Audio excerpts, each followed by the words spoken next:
My dear fellow clergymen, while confined here in the Birmingham City Jail, I came across your recent statement calling my present activities unwise and untimely. Seldom do I pause to answer criticism of my work and ideas. If I sought to answer all the criticisms that cross my desk, my secretaries would have little time for anything other than such correspondence in the course of the day, and I would have no time for constructive work. But since I feel that you are men of genuine goodwill and that your criticisms are sincerely set forth, I want to try to answer your statement in what I hope will be patient and reasonable terms. I think I should indicate why I am here in Birmingham, since you have been influenced by the view which argues against outsiders coming in. I have the honor of serving as president of the Southern Christian Leadership Conference, an organization operating in every southern state with headquarters in Atlanta, Georgia. We have some 85 affiliated organizations across the South, and one of them is the Alabama Christian Movement for Human Rights. Frequently, we share staff, educational, and financial resources with our affiliates. Several months ago, the affiliate here in Birmingham asked us to be on call to engage in a nonviolent direct action program if such were deemed necessary. We readily consented, and when the hour came, we lived up to our promise. So I, along with several members of my staff, am here because I was invited here. I am here because I have organizational ties here. But more basically, I'm in Birmingham because injustice is here. Just as the prophets of the 8th century B.C. left their villages and carried their "Thus saith the Lord" far beyond the boundaries of their hometowns, and just as the Apostle Paul left his village of Tarsus and carried the gospel of Jesus Christ to the far corners of the Greco-Roman world, so am I compelled to carry the gospel of freedom beyond my own hometown. Like Paul, I must constantly respond to the Macedonian call for aid. Moreover, I am cognizant of the interrelatedness of all communities and states. I cannot sit idly by in Atlanta and not be concerned about what happens in Birmingham. Injustice anywhere is a threat to justice everywhere. We are caught in an inescapable network of mutuality, tied in a single garment of destiny. Whatever affects one directly affects all indirectly. You deplore the demonstrations taking place in Birmingham, but your statement, I am sorry to say, fails to express a similar concern for the conditions that brought about the demonstrations. I am sure that none of you would want to rest content with a superficial kind of social analysis that deals merely with effects and does not grapple with underlying causes. It is unfortunate that demonstrations are taking place in Birmingham, but it is even more unfortunate that the city's white power structure left the Negro community with no alternative. In any nonviolent campaign, there are 4 basic steps: collection of the facts to determine whether injustices exist, negotiation, self-purification, and direct action. We have gone through all these steps in Birmingham. There can be no gainsaying the fact that racial injustice engulfs this community. Birmingham is probably the most thoroughly segregated city in the United States. Its ugly record of brutality is widely known. Negroes have experienced grossly unjust treatment in the court. There have been more unsolved bombings of Negro homes and churches in Birmingham than in any other city in the nation. These are the hard, brutal facts of the case. On the basis of these conditions, Negro leaders sought to negotiate with the city fathers, but the latter consistently refused to engage in good faith negotiation. Then last September came the opportunity to talk with leaders of Birmingham's economic community. In the course of the negotiations, certain promises were made by the merchants, for example, to remove the store's humiliating racial signs. On the basis of these promises, the Reverend Fred Shuttleworth and the leaders of the Alabama Christian Movement for Human Rights agreed to a moratorium on all demonstrations. As the weeks and months went by, we realized that we were the victims of a broken promise. A few signs, briefly removed, returned. The others remained. As in so many past experiences, our hopes had been blasted, and the shadow of deep disappointment settled upon us. We had no alternative except to prepare for direct action, whereby we would present our very bodies as a means of laying our case before the conscience of the local and the national community. Mindful of the difficulties involved, we decided to undertake a process of self-purification.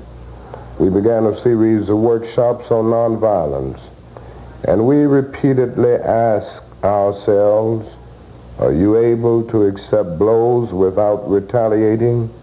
Are you able to endure the ordeal of jail? We decided to schedule our direct action program for the Easter season, realizing that except for Christmas, this is the main shopping period of the year.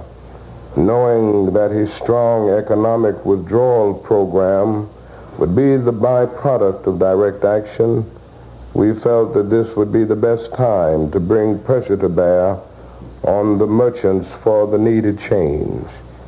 Then it occurred to us that Birmingham's mayoral election was coming up in March, and we speedily decided to postpone action until after the election day, when we discovered that the Commissioner of Public Safety, Eugene Bull Connor, had piled up enough votes to be in the runoff.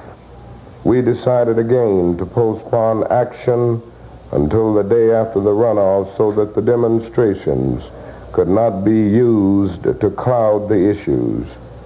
Like many others, we waited to see Mr. Connor defeated, and to this end we endured postponement after postponement. Having aided in this community need, we felt that our direct action program could be delayed no longer.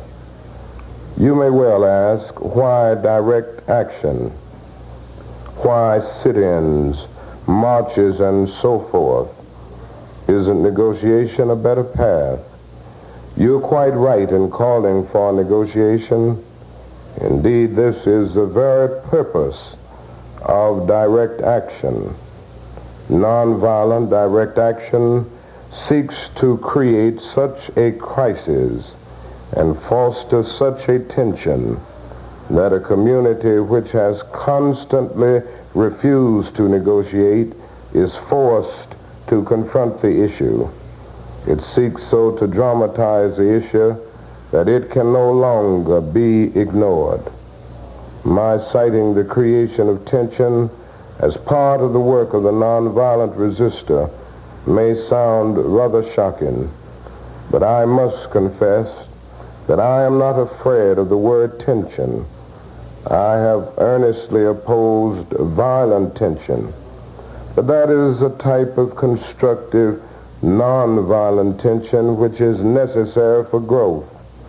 Just as Socrates felt that it was necessary to create a tension in the mind so that individuals could rise from the bondage of myths and half-truths to the unfettered realm of creative analysis and objective appraisal, so must we see the need for nonviolent gadflies to create the kind of tension in society that will help men rise from the dark depths of prejudice and racism to the majestic heights of understanding and brotherhood.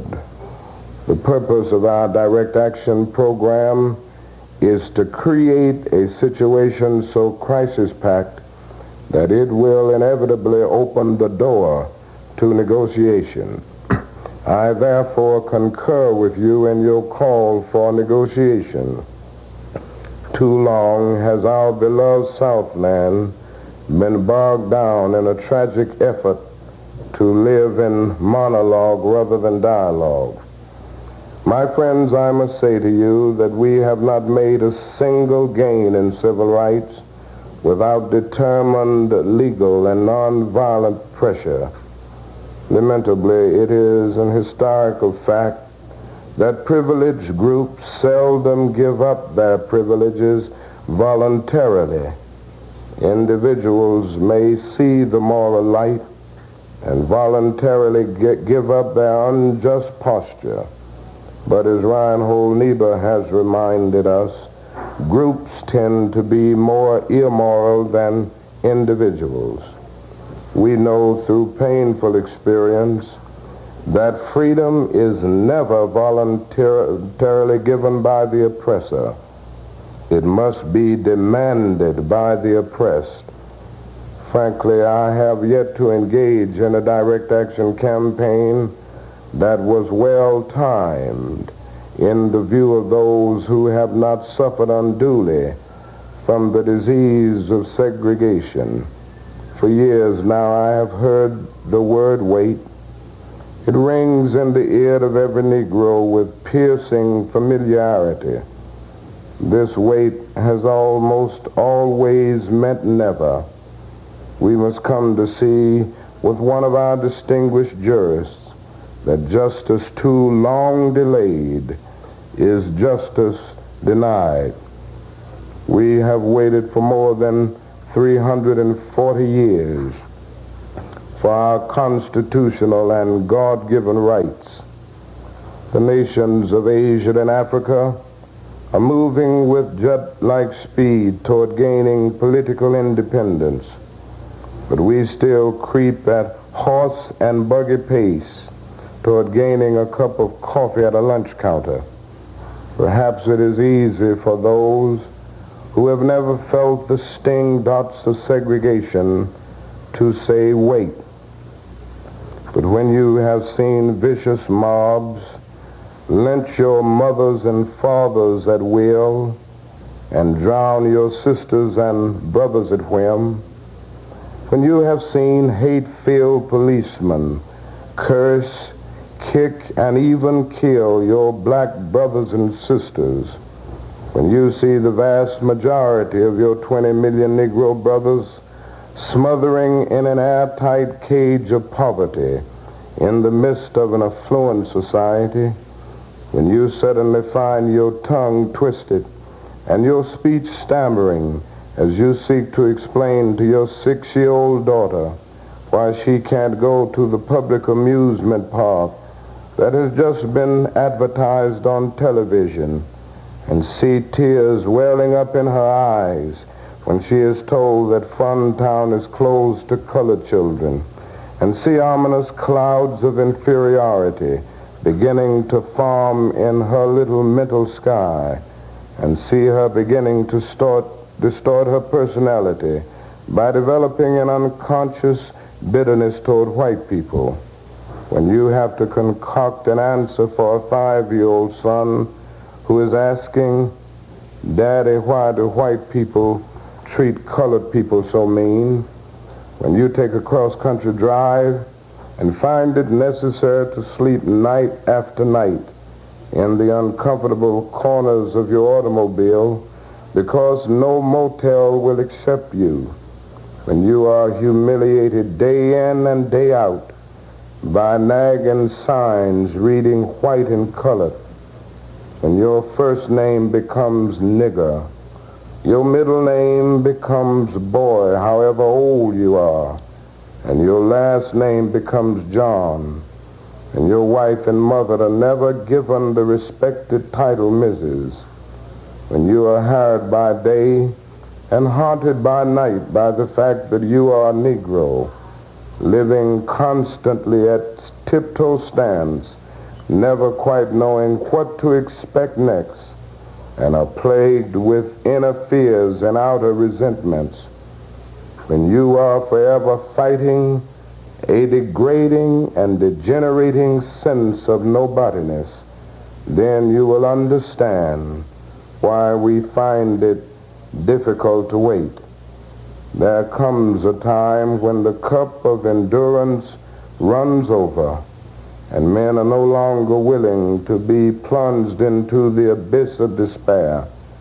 I hope, sirs, you can understand our legitimate and unavoidable impatience. You express a great deal of anxiety over our willingness to break laws.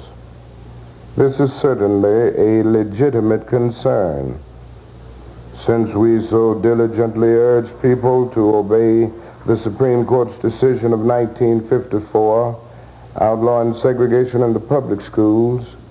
At first glance, it may seem rather paradoxical for us consciously to break laws. One may well ask, how can you advocate breaking some laws and obeying others? The answer lies in the fact that there are two types of laws, just and unjust. I would be the first to advocate obeying just laws. One has not only a legal but a moral responsibility to obey just laws. Conversely, one has a moral responsibility to disobey unjust laws. I would agree with St. Augustine that an unjust law is no law at all. Now, what is the difference between the two? How does one determine whether the law is just or unjust? A just law is a man-made code that squares with the moral law or the law of God. An unjust law is a code that is out of harmony with the moral law. To put it in the terms of St. Thomas Aquinas, an unjust law is a human law that is not rooted in eternal and natural law. Any law that uplifts human personality is just. Any law that degrades human personality is unjust. All segregation statutes are unjust because segregation distorts the soul and damages the personality. It gives the segregator a false sense of superiority and the segregated a false sense of inferiority. Segregation, to use the terminology of the Jewish philosopher Martin Buber, substitutes an I-it relationship for an I-thou relationship and ends up relegating persons to the status of things. Hence, segregation is not only politically, economically, and sociologically unsound, it is morally wrong and sinful. Paul Tillich has said that sin is separation, is not segregation, an existential expression of man's tragic separation, his awful estrangement, his terrible sinfulness. Thus, it is that I can urge men to obey the 1954 decision of the Supreme Court, for it is morally right, and I can urge them to disobey segregation ordinances, for they are morally wrong. Let us consider the more concrete expression of just and unjust laws. An unjust law is a code that a numerical or power majority group compels a minority group to obey, but does not make binding on itself. This is difference made legal. But by the same token, a just law is a code that a majority compels a minority to follow, and that is, it is willing to follow itself. This is sameness made legal.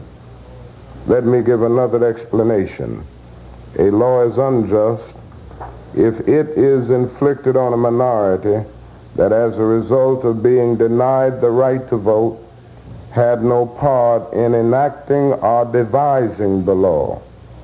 Who can say that the legislature of Alabama, which set up that state's segregation laws, was democratically elected?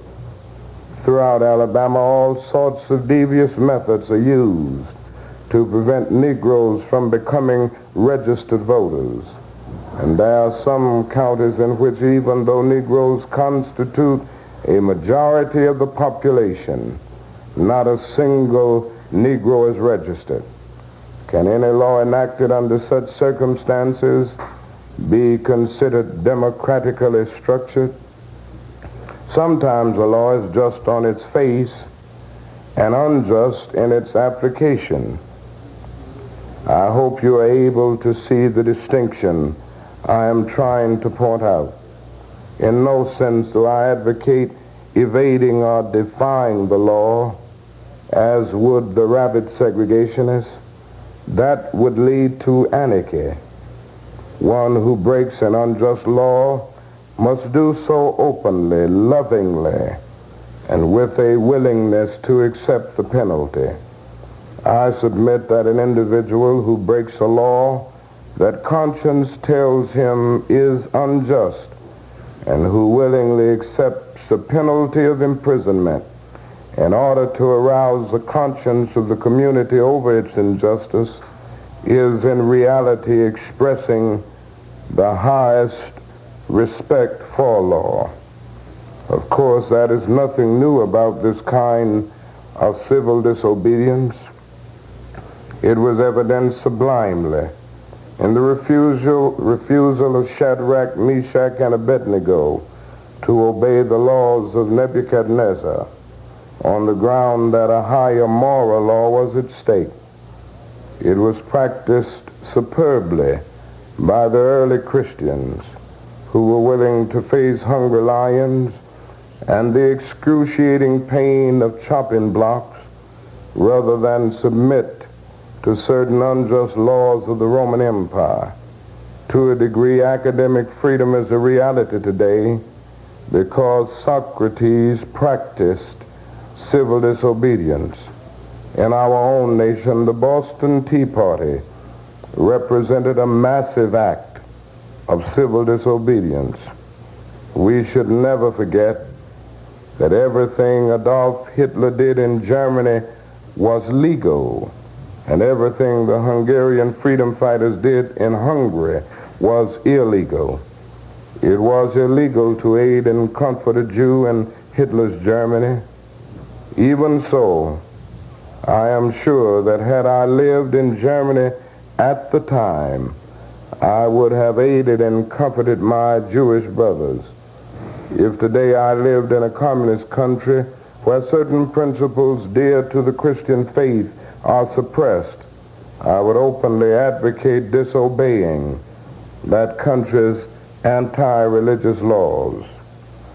I must make two honest confessions to you, my Christian and Jewish brothers. First, I must confess that over the past few years I have been gravely disappointed with the white moderate. I have almost reached the regrettable conclusion that the Negro's great stumbling block in his stride toward freedom is not the white citizens' counselor or the Ku Klux Klaner, but the white moderate, who is more devoted to order than to justice, who prefers a negative peace, which is the absence of tension, to a positive peace, which is the presence of justice, who constantly says, I agree with you in the goal you seek, but I cannot agree with your methods of direct action, who paternalistically believes he can set the timetable for another man's freedom, who lives by a mythical concept of time, and who constantly advises the Negro to wait for a more convenient season. Shallow understanding from people of goodwill is more frustrating than absolute misunderstanding from people of ill will. Lukewarm acceptance is much more bewildering than outright rejection. I had hoped that the white moderate would understand that law and order exist for the purpose of establishing justice, and that when they fail in this purpose, they become the dangerously structured dams that block the flow of social progress. I had hoped that white moderates would understand that the present tension in the South is a necessary phase of the transition from an obnoxious negative peace in which the Negro passively accepted his unjust plight to a substantive and positive peace in which all men will respect the dignity and worth of human personality. Actually, we who engage in nonviolent direct action are not the creators of tension. We merely bring to the surface the hidden tension that is already alive. We bring it out in the open where it can be seen and dealt with, like a boil that can never be cured so long as it is covered up, but must be open with all its ugliness to the natural medicines of air and light. Injustice must be exposed with all the tension its exposure creates to the light of human conscience and the air of national opinion before it can be cured. In your statement, you assert that our actions, even though peaceful, must be condemned because they precipitate violence. But is this a logical assertion? Isn't this like condemning a robbed man because his possession of money precipitated the evil act of robbery? Isn't this like condemning Socrates because his unswerving commitment to truth and his philosophical inquiries precipitated the act by the misguided populace in which they made him drink hemlock? Isn't this like condemning Jesus because his unique God consciousness and never ceasing devotion to God's will precipitated the evil act of crucifixion? We must come to see that, as the federal courts have consistently affirmed, it is wrong to urge an individual to cease his efforts to gain his basic constitutional rights because the quest may precipitate violence. Society must protect the robbed and punish the robber. I had also hoped that the white moderate would reject the myth concerning time in relation to the struggle for freedom.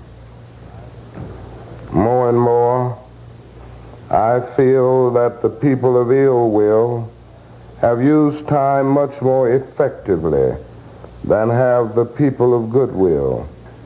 We will have to repent in this generation, not merely for the hateful words and actions of the bad people, but for the appalling silence of the good people. Human progress never rolls in on the wheels of inevitability. It comes through the tireless efforts of men willing to be co-workers with God. And without this hard work, time itself becomes an ally of the forces of social stagnation. We must use time creatively in the knowledge that the time is always ripe to do right. Now is the time to make real the promise of democracy and transform our pending national elegy into a creative psalm of brotherhood. Now is the time to lift our national policy from the quicksand of racial injustice to the solid rock of human dignity. You speak of our activity in Birmingham as extreme. At first I was rather disappointed that fellow clergymen would see my nonviolent efforts as though hatred. And it comes perilously.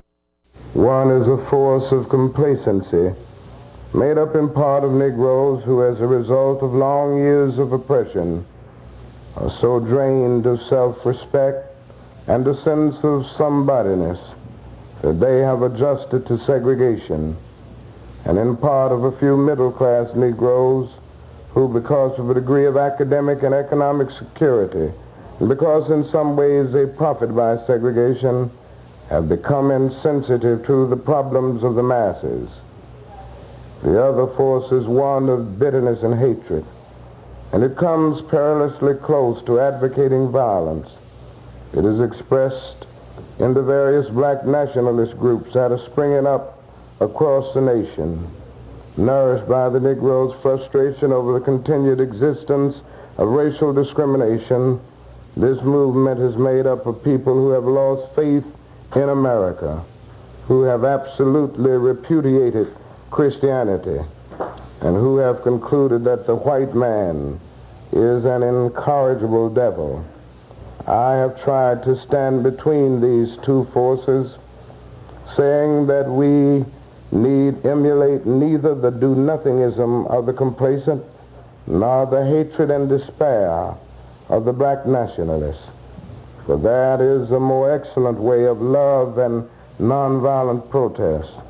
I am grateful to God that through the influence of the Negro Church, the way of nonviolence became an integral part of our struggle. If this philosophy had not emerged, by now the hatred and despair of the black nationalists.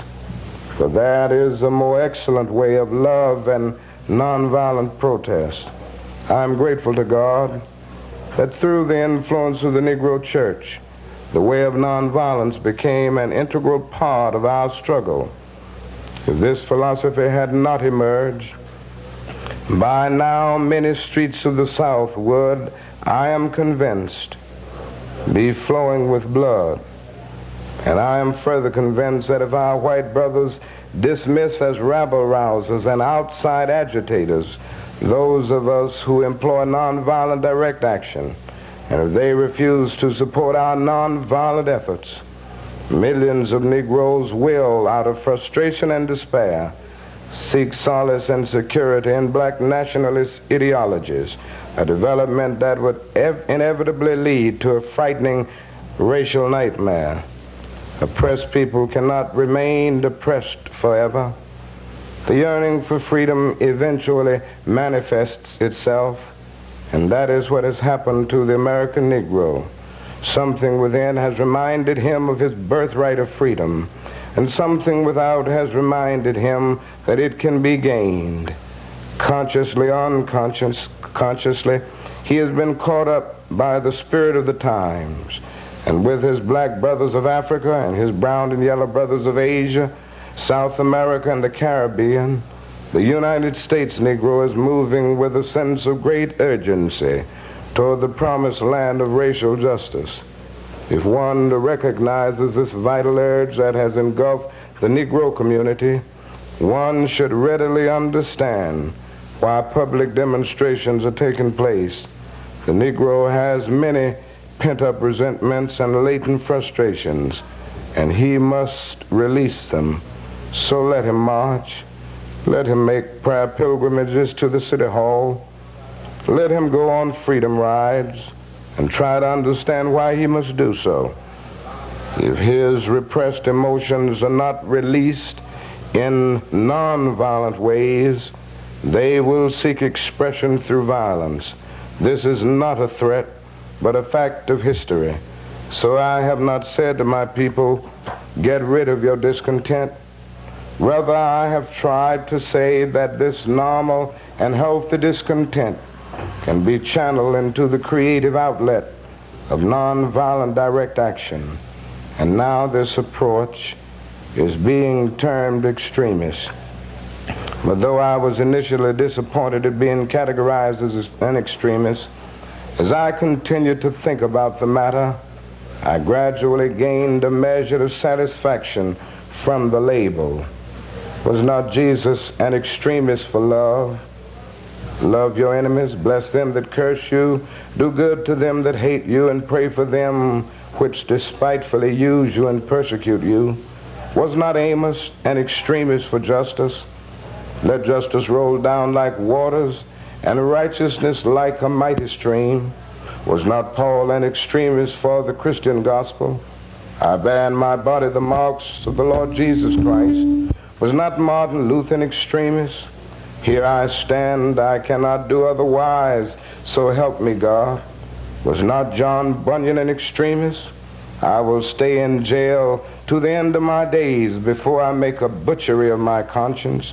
And Abraham Lincoln, this nation cannot survive half slave and half free. And Thomas Jefferson, we hold these truths to be self-evident, that all men are created equal.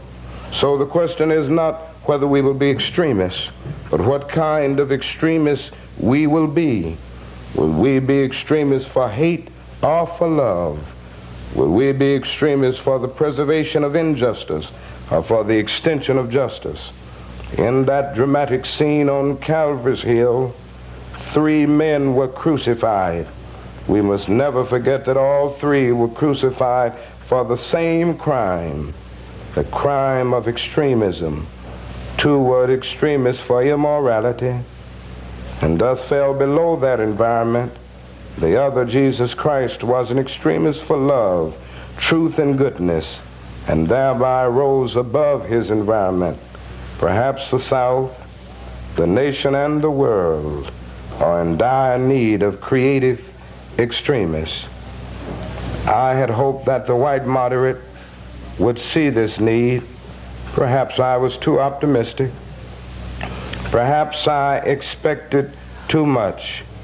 I suppose I should have realized that few members of the oppressor race can understand the deep groans and passionate yearnings of the oppressed race, and still fewer have the vision to see that injustice must be rooted out by strong, persistent, and determined action. Let me take note of my other major disappointment. I have been so greatly disappointed with the white church and its leadership. Of course, there are some notable exceptions, and I am not unmindful of these. But despite these notable exceptions, I must honestly reiterate that I have been disappointed with the church. I do not say this as one of those negative critics who can always find something wrong with the church. I say this as a minister of the gospel who loves the church, who was nurtured in its bosom, who has been sustained by its spiritual blessings, and who will remain true to it as long as the cords of life shall lengthen. When I was suddenly catapulted into the leadership of the bus protest in Montgomery, Alabama a few years ago, I felt we would be supported by the white church. But this never came through. All too many ministers found themselves more cautious than courageous and remained silent behind the safe security of stained glass windows. In spite of my shattered dreams, I came to Birmingham with the hope that the white religious leadership of this community would see the justice of our cause and with deep moral concern would serve as a channel through which our just grievances could reach the power structure. I had hoped that each of you would understand, but again I have been disappointed.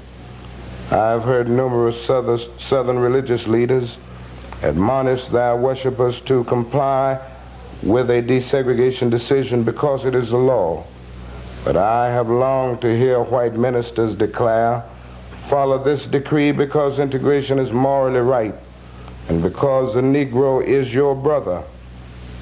In the midst of blatant injustices inflicted upon the Negro, I have watched white churchmen stand on the sideline and mouth pious irrelevancies and sanctimonious trivialities. In the midst of a mighty struggle to rid our nation of racial and economic injustice, I have heard many ministers say those are social issues with which the gospel has no concern. I have traveled the length and breadth of Alabama, Mississippi, and all the other southern states on sweltering summer days and crisp autumn mornings. I have looked at the South's beautiful churches with their lofty spires pointing heavenward. I have beheld the impressive outlines of a massive religious education buildings. Over and over I have found myself asking, what kind of people worship here? Who is our God? Where were their voices when the lips of Governor Barnett dripped with words of interposition and nullification? Where were they when Governor Wallace gave a clarion call for defiance and hatred? Where were their voices of support when bruised and weary Negro men and women decided to rise from the dark dungeons of complacency to the bright hills of creative protest? Yes, these questions are still in my mind. In deep disappointment, I have wept over the laxity of the church, but be assured that my tears have been tears of love. There can be no disappointment where there is not deep love. Yes, I love the church. How could I do otherwise? I am in the rather unique position of being the son, the grandson, and the great-grandson of preachers. Yes, I see the church as the body of Christ, but oh, how we have blemished and scarred that body through social neglect and through fear of being nonconformists. There was a time when the church was very powerful, and a time when the early Christians rejoiced at being deemed worthy to suffer for what they believe. In those days, the church was not merely a thermometer that recorded the ideas and principles of popular opinion. It was a thermostat that transformed the mores of society. Whenever the early Christians entered a town, the people in power became disturbed and immediately sought to convict the Christians for being disturbers of the peace and outside agitators. But the Christians pressed on in the conviction that they were a colony of heaven, called by God to obey God rather than man. Small in number, they were big in commitment. They were too God intoxicated to be astronomically intimidated. Things are different now. So often the contemporary church is a weak, ineffectual voice with an uncertain sound. But the judgment of God is upon the church as never before. If today's church does not recapture the sacrificial spirit of the early church, it will lose its authentic ring and forfeit the loyalty of millions and be dismissed as an irrelevant social club with no meaning for the 20th century. Perhaps I have once again been too optimistic. Is organized religion too inextricably bound to the status quo to save our nation and world? Perhaps I must turn my faith to the inner spiritual church, the church within the church, as the true ecclesia and the hope of the world. But again, I am thankful to God that some noble souls from the ranks of organized religion have broken loose from the paralyzing chains of conformity and joined us as active partners in the struggle for freedom. They have left their secure congregations and walked the streets of Albany, Georgia with us. They have gone down the highways of the South on torturous rides for freedom. Yes, they have gone to jail with us. Some have been dismissed from their churches, have lost the support of their bishops and fellow ministers, but they have acted in the faith that right defeated is stronger than evil triumphant. And their witness has been the spiritual salt that has preserved the true meaning of the gospel in these troubled times. They have carved a tunnel of hope through the dark mountain of despair. I hope the church as a whole will meet the challenge of this decisive hour.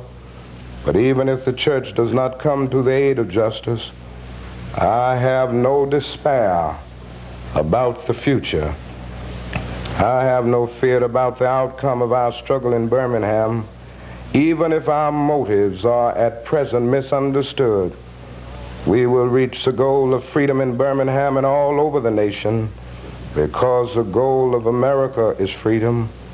Abused and scorned though we may be, our destiny is tied up with America's destiny. Before the Pilgrims landed at Plymouth, we were here. Before the pen of Jefferson etched the majestic words of the Declaration of Independence across the pages of history, we were here. For more than 2 centuries, our forebears labored in this country without wages. They made cotton king. They built the homes of their masters while suffering gross injustice and shameful humiliation. And yet out of a bottomless vitality, they continue to thrive and develop. If the inexpressible cruelties of slavery could not stop us, the opposition we now face will surely fail. We will win our freedom because the sacred heritage of our nation and the eternal will of the Almighty God are embodied in our echoing demands. Never before have I written so long a letter. I'm afraid it is much too long to take your precious time. I can assure you that it would have been much shorter if I had been writing from a comfortable desk. But what else can one do when he is alone in a narrow jail cell other than write long letters, think long thoughts, and pray long prayers? If I have said anything in this letter that overstates the truth and indicates an unreasonable impatience, I beg you to forgive me. If I've said anything that understates the truth and indicates my having a patience that allows me to settle for anything less than brotherhood, I beg God to forgive me. I hope this letter finds you strong in the faith.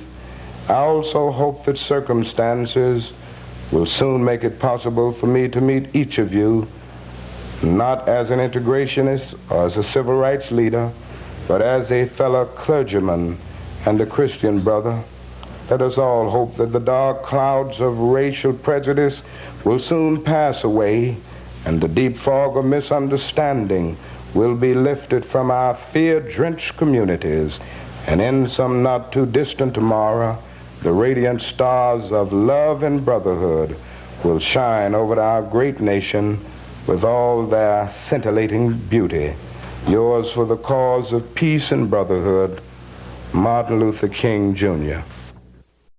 CCR still open as of this afternoon. The statewide coordinating center showed Grady and Piedmont Atlanta's ERs were severely overcrowded. In Emory County, overcrowded. Grady's administration sent 11 Alive a statement reading in part. We have new procedures and staffing models in place to handle the anticipated increase of patients, which will be 2,500 more a month through our ER alone. And inside this story right now on 11alive.com, we have the list of nearby emergency rooms that AMC is directing people to head to. Cook crabs for my dad. The ER behind me. Reporting in Atlanta, I'm Joe Henke, Live News.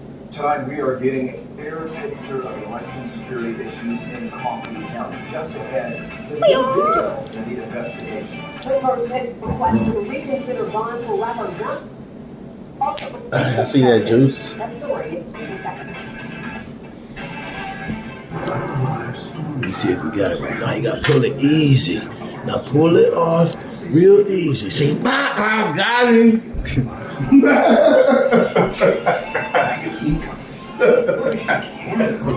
Stacey Abrams wants to enjoy the ride. Abrams and Excellantz'The. You also self-running as president, too. Oh, absolutely. Abrams is bankrolled by liberal elites. In return, she's pushed their That won't work good. lockdowns, school closings, tax hikes, releasing criminals, and defunding police. Celebrity Stacy, a perfect governor for liberal elites, just not hardworking Georgians.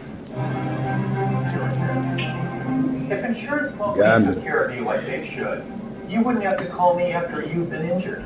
The bad news, without an experienced attorney on your side, you may never recover the compensation. If I can get you that money. So call us, so let us handle the insurance company so you don't have to. And remember, eat until we win through. That's the straw arm.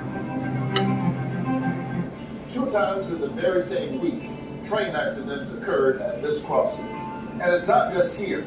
Every year, Georgia ranks as one of the worst states in America when it comes to rail accidents. So I reached across the aisle and partnered with a Republican senator from Indiana to work to replace faulty and outdated equipment that puts us all at risk. I'm Raphael Warnock, and this isn't about politics. It's about keeping Georgians safe. That's why I approve this. Tonight, lawyers whose real name is now asking the judge Little lady. to bond. 11/11 Watch the damn documents and has the very latest. This is the third bond motion filed by Gunna's attorney. He argues the rapper should be allowed to post bond since the DA dropped the most serious charge against him last month.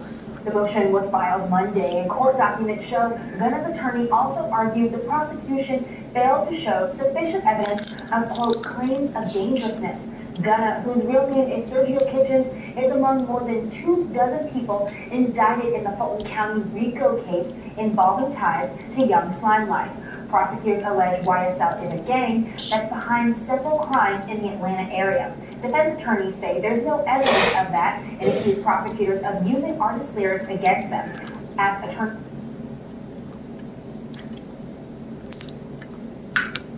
for Gunna, and he explained some of the factors that could play into the judge's decision. If the judge is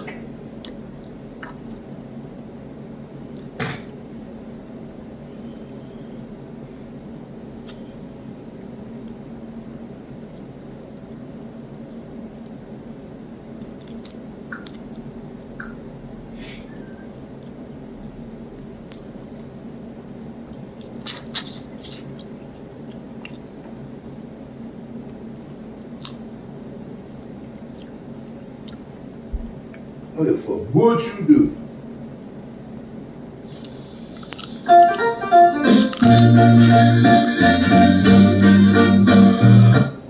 Whatever you do. Don't be fucking. Just one up, you always get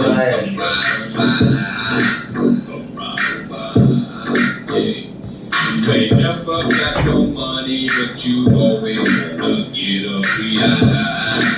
Get a free high. Hey, so don't be fucking with the roaches in my ashtray. Don't be touching the roaches in my ashtray. Get the roaches out my ashtray. So don't be fucking Get the roaches out my with ashtray. the roaches in my ashtray. Just stood up in my car in my passenger seat, tucking my ears off, adjusted my beat, stashed my heater under my seat. Stepped out my ride, hollered at a few freaks. Take a couple of flicks, pack a bitch. Baby, what's your name? Passionate. Fashion Nova, fashion thick. Dog, where we eat at? Ain't that a bitch? Shivering right now. It's Thanksgiving right now. Showing baby how I'm living right now. Better crap. Back to my car, no sports in my smoker. Bodyguard hard. Girl, swatting for the blunt in my ashtray. Little homie split up on me, put a fast play, but this the last play. Don't be fucking with the roaches in my ashtray. Hate to see it coming, love it when you walk away. Every time I just one up, you always need to come right on by. Come right on by. Hey, you ain't never got no money, but you always wanna get a free high. Get a free high. Hey, so don't be fucking Get the roaches out my ashtray. with my roaches in my ashtray. You get the roaches out my All ashtray. my roaches in my ashtray. me get the roaches on my ashtray. Roaches in my ashtray. I said roaches in my ashtray. See those suede headliner, just put in next item. Liner, Chevys, blacks, native steady. Fresh wet paint, leather interior, plates are everywhere. Nothing but love and good blood in the air. Boy, I took his camera out, taking pictures while the homies on their cars, while they hitting switches, some knocking bitches, being on a mission. Fuel injected, front end suspended, wishing the whole world roll like we ride. There's always one homie trying to get that free eye. Shit never fails. Get this shit for sale, skip the bail, put the shield and scale. This the last day for your last tray. Quit fucking with the roaches in my ashtray. Every time I twist one up, you always see them come right by. Come right by. Yeah. You ain't never got no money, but you always wanna get a free eye. Get a free eye. Yeah. So don't be fucking. Get them roaches on my ashtray. Roaches in my ashtray. Touch it. You get them roaches on my ashtray. Roaches in my ashtray. Get the roaches on my ashtray. Get your roaches on my ashtray. Hey man, you niggas think y'all crashing, huh? Sitting in my car, jamming my music, telling me how to look in my car, and all of a sudden my roaches is missing. Say man, don't be fucking with the roaches at my ashtray. You hear me?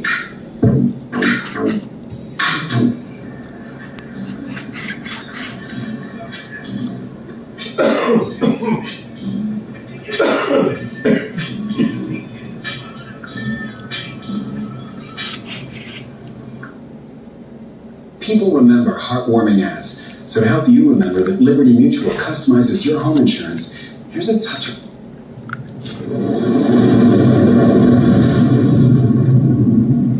Where we going, dog? Shit, we gonna go to Planet Snooper where the bitches is blue, man. Snooper? Man, why Snoopy Dogg always get to fly? I'm the flyest motherfucker in here, though. Hey, you a shooter, man. No, I'm a shooter. I said we just get the fuck up out of here. Y'all ready? Let's do it. Go!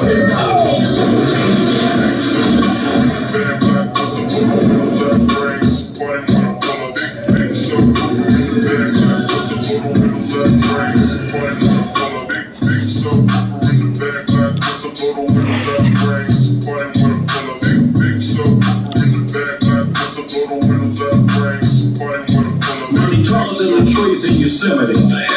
Got my 40 on me, that's my mini-me.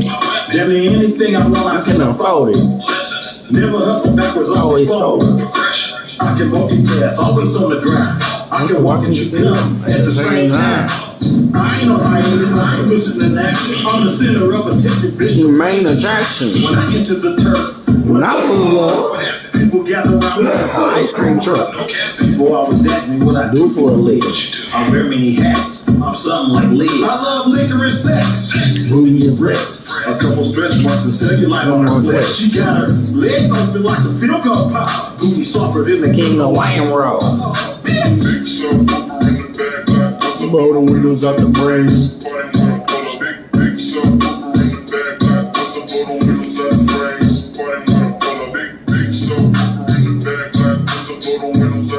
If somebody wanna pull up.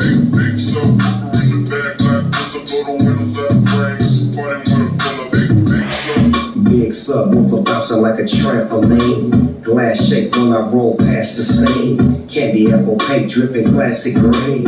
Everybody eating, you can ask the team. Fast and mean, stickers bumping, tags is clean. Keep me something to smoke on, bad bitch to fuck on. Bass hit like an earthquake. You niggas hold on, I hit the block and roll on. My bitch got ass like 218s. Her favorite Too Short song. Denim jeans.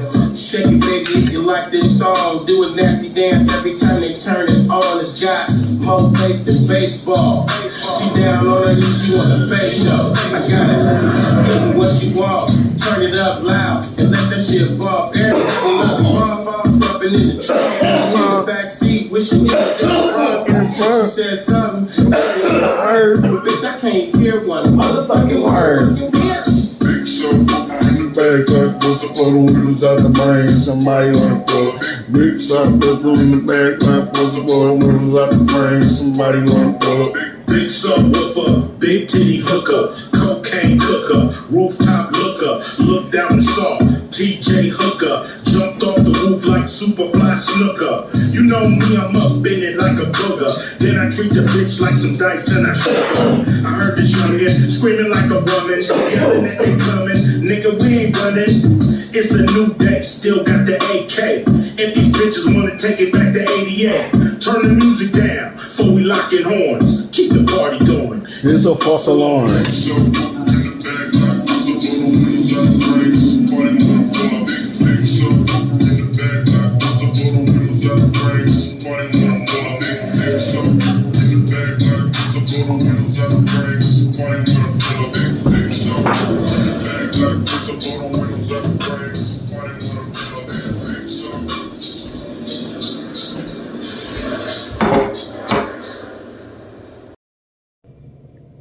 Welcome to the channel Excellence. We strive for excellence. We strive to rise and shine. You rise to open your mind. God told me to tell y'all that the gods are watching.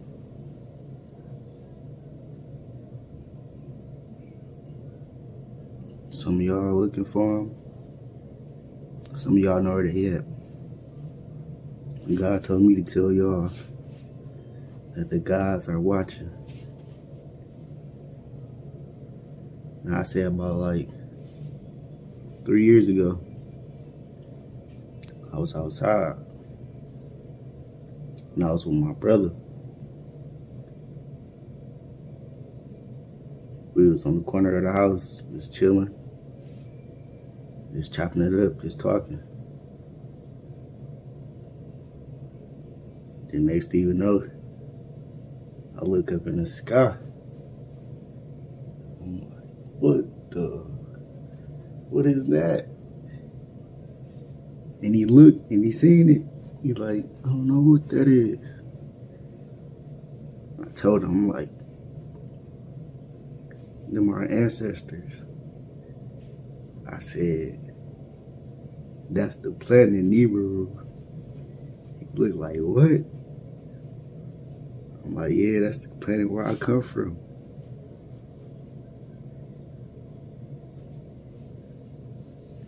But it surprised me because I never seen nothing like this. It's like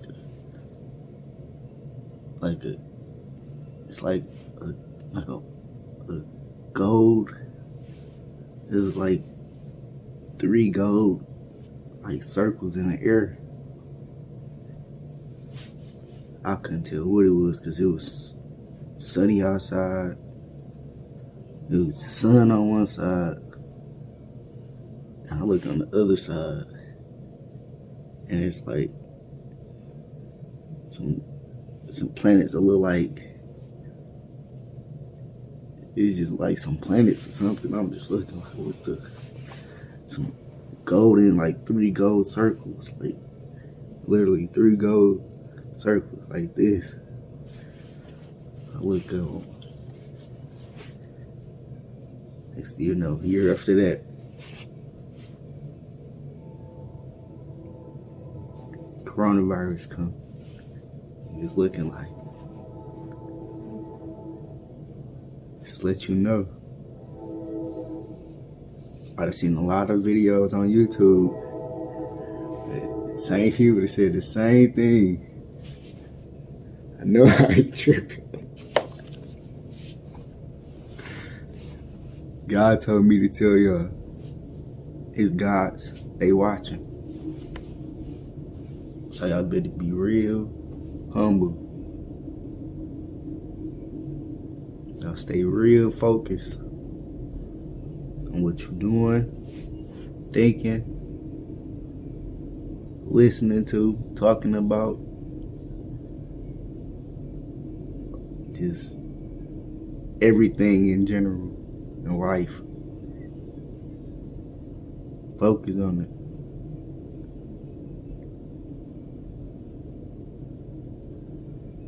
That's the best thing you can do. can't do nothing else. You don't want to ignore it. They say break it down. Ignore it.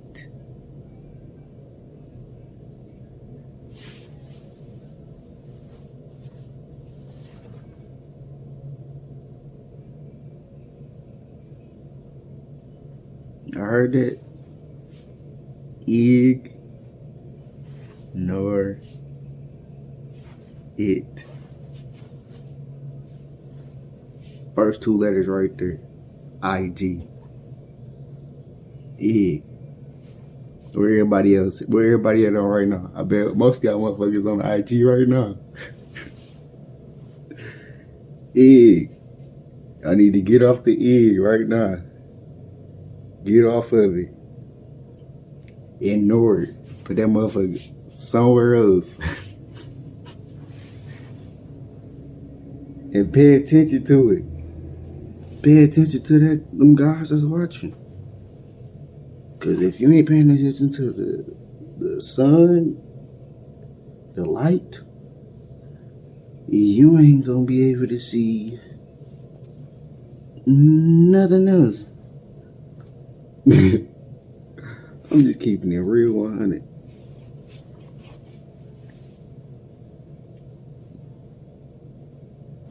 Cause everybody know God is real light.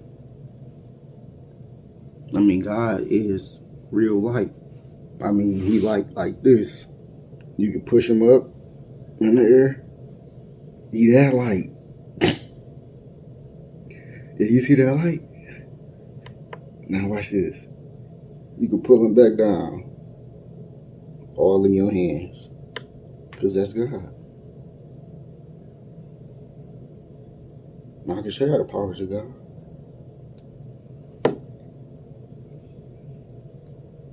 God always with you in your hands.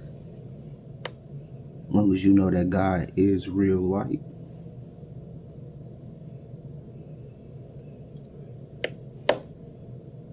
I mean, the light ain't never hurt nobody. And that's the only thing that brights up the day and the night. So don't run to me. Run to the light. See, the light shine through me. I'm not the light. But I can be the light if I choose to.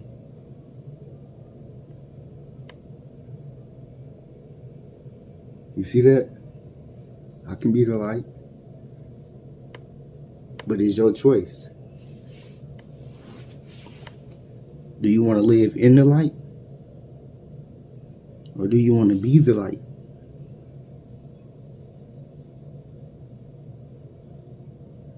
See, I want to live in the light and be the light. I ain't choosing sides. See, most of y'all just want to. I just want to be the light. Look at me, I'm the light. No.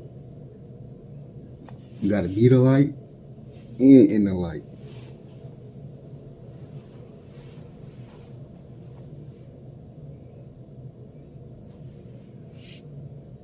Nothing else control you but the light.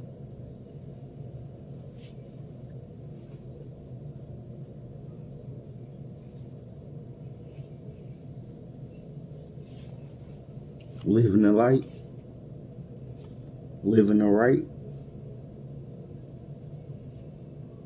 Live right in the light. See, when you in the light, you get in the light. You be the light. And you be right in the light.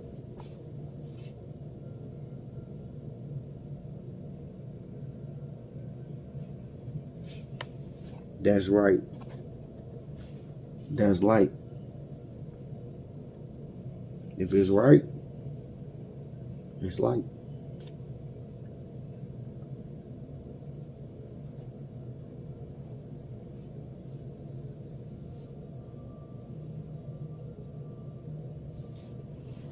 Stay right in the light.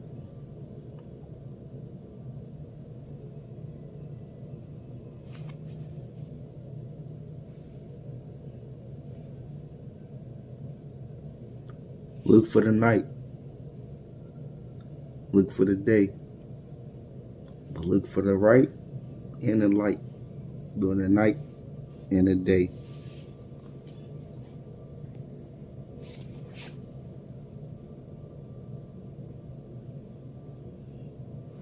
And keep your eyes open and stay awake.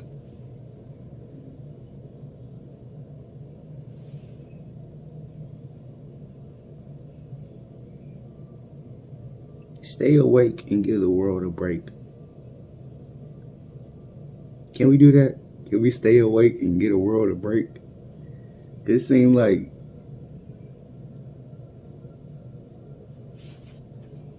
everybody just want to break the world.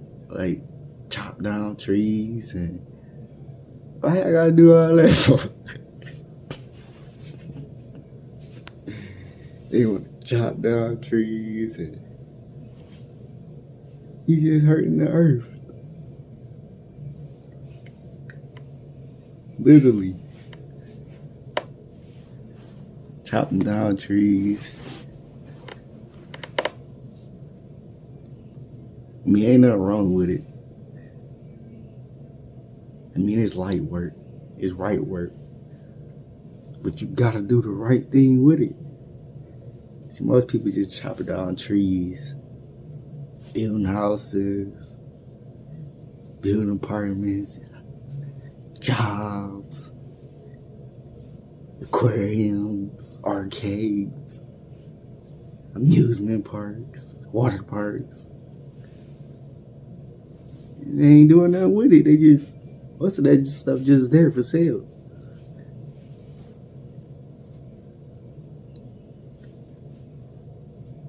I mean, when they gonna wake up? When they gonna? I mean, it's a lot out there. They making money, but they ain't giving it to nobody. You get free money, but you don't free the people. How does that work? You get free money, but you don't free the people.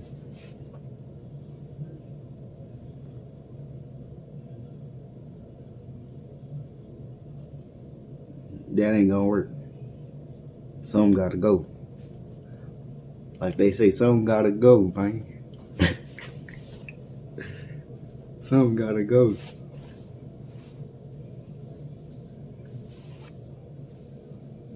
I'm gonna say it like this.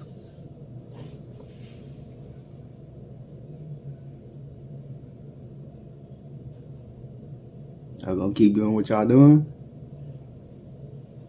Or y'all gonna start blessing folks? Be less in.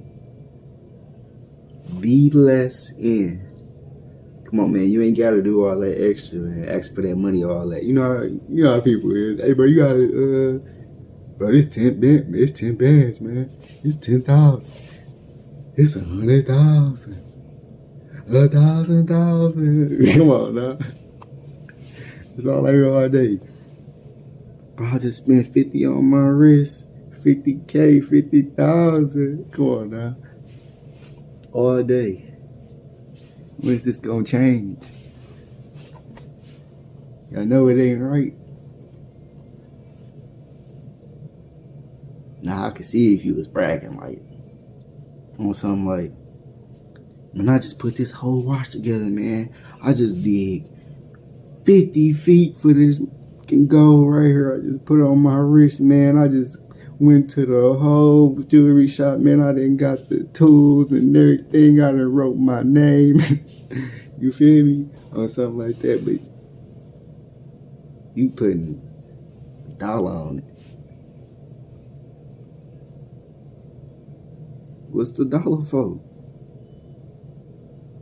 You lying on my name? That's what y'all doing now?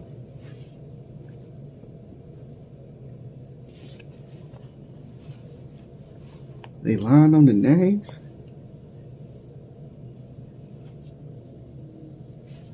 They put money out there to distract you from what's the real.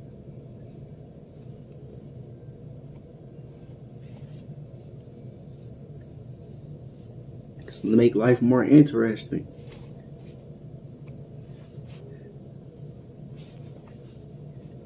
I think life is boring now. Everybody made life like since I grew up. The world just been just lies. Just all these lies. Like, where's the truth at? Where's the truth?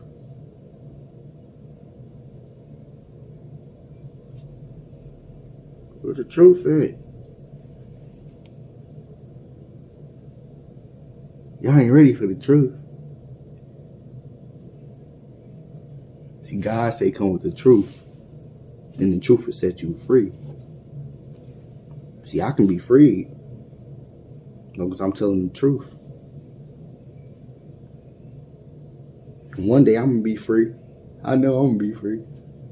Free and living in harmony. Because ain't nobody harming me.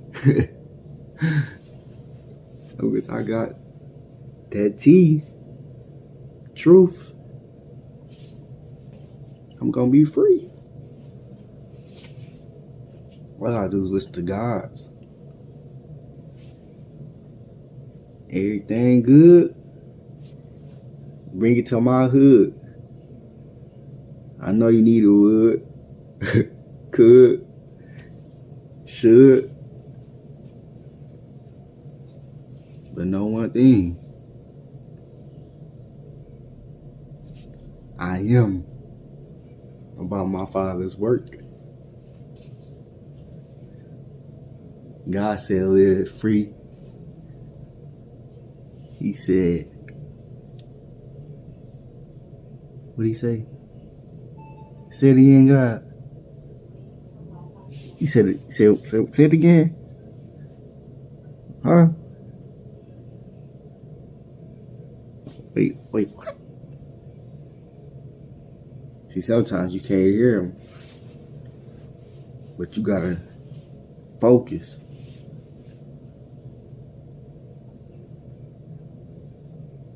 Oh, there, that's what he told me. See, he told me, he said, be fruitful and multiply. Now, everybody ain't multiplying and being fruitful. Everybody want to be the opposites.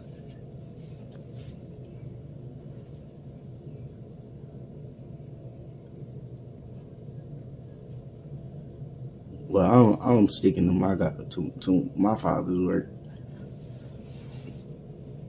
From now on, I'm living fruitful and multiplying. I don't know about nobody else. But whatever I get, it's gonna multiply. Ain't no dividing, ain't no adding, no subtracting. It's gonna multiply. All good things gonna multiply.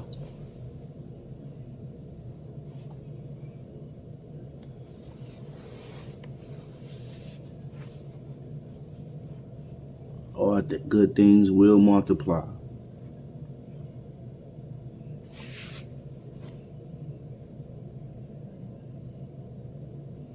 Who ready for their life to multiply? I'm talking about no money. Because everything you get, just multiply. How about this? Take all your money, burn it, call it a lie, and just, we all just sit here and come together as one unity and justice for all, and we multiply our businesses, our houses, our lives, and our appearances, our attractions, our dreams, desires, our fantasies.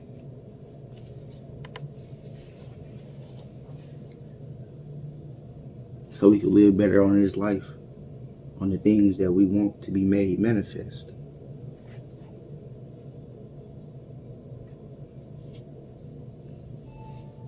Then we can see and reach the ability to have the power of gods. Ever watch a movie that have power of gods, like the Marvels, stuff like that? Justice League and all that anime, which I want to go,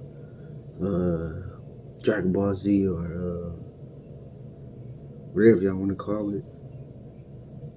Y'all know what I'm talking about. Everybody had these desires. You know they got them because they wrote them down. Most of these people want to live life like that. But everybody's mind is closed in.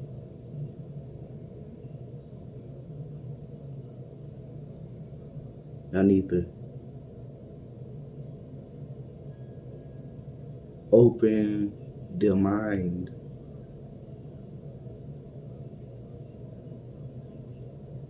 and vibrate on a higher electrocution and feel the electrocution roll through your body from the right and light of God.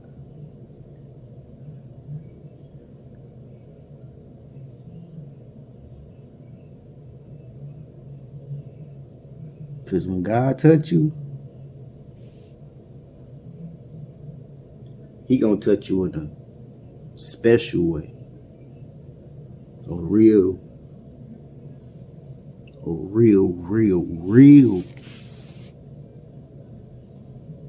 loving way. That's gonna make you rise to the top.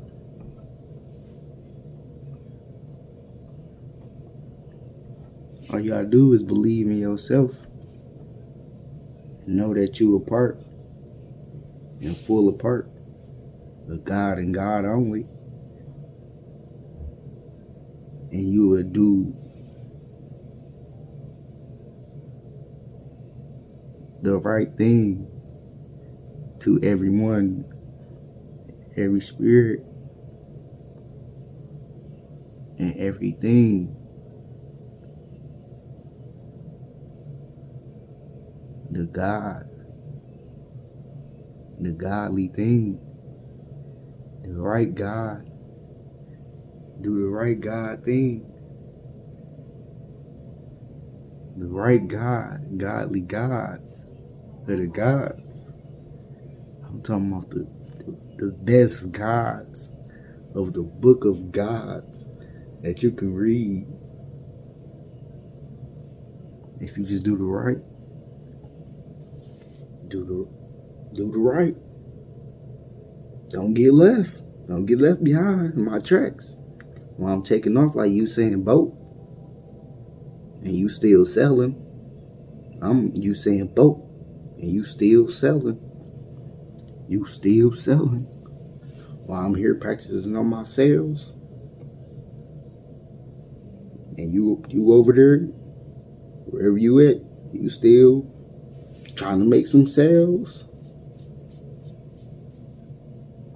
While I'm trying to build my sales, you better join with me and build your sales. Then we maybe can get on a ship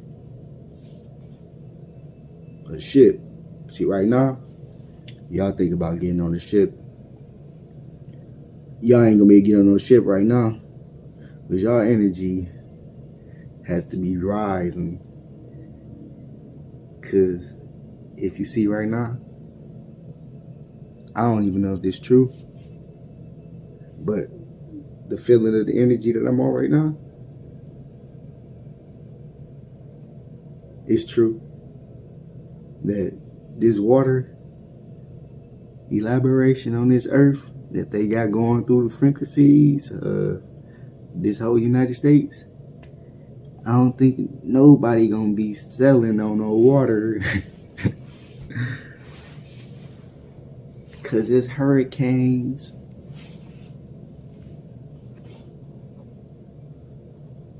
They gotta treat the people right.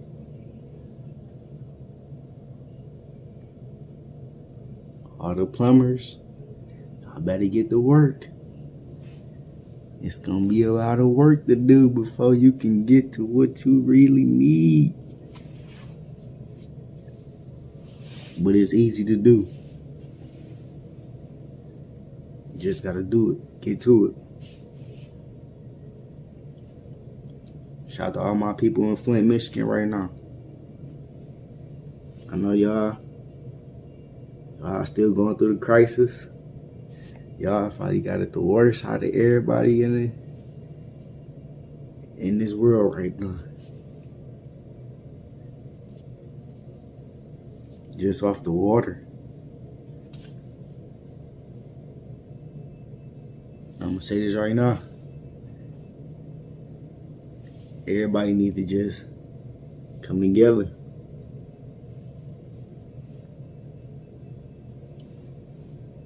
Like they say, there's one yoke.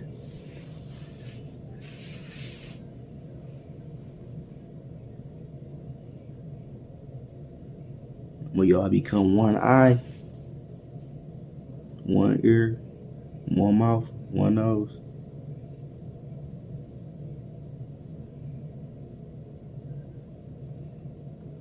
Then we'll figure out the best possibilities of the way life goes.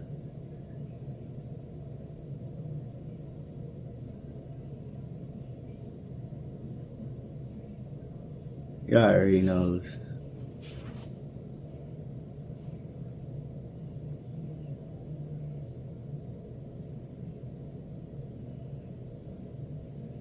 Do the right thing. Just like Jesus did. He did the right thing. He died. And he arose. Some of y'all might feel dead right now. Some of y'all might feel like y'all want to die. But you know, I want you to do one thing right now. I want you to go deep inside your mind. Plant this seed. Smell the seed before you plant it. Put it in the ground. Watch it grow. Go back and get it. And look at it. It's you. That rose. I'm out. I love y'all. Gonna wait for some more people come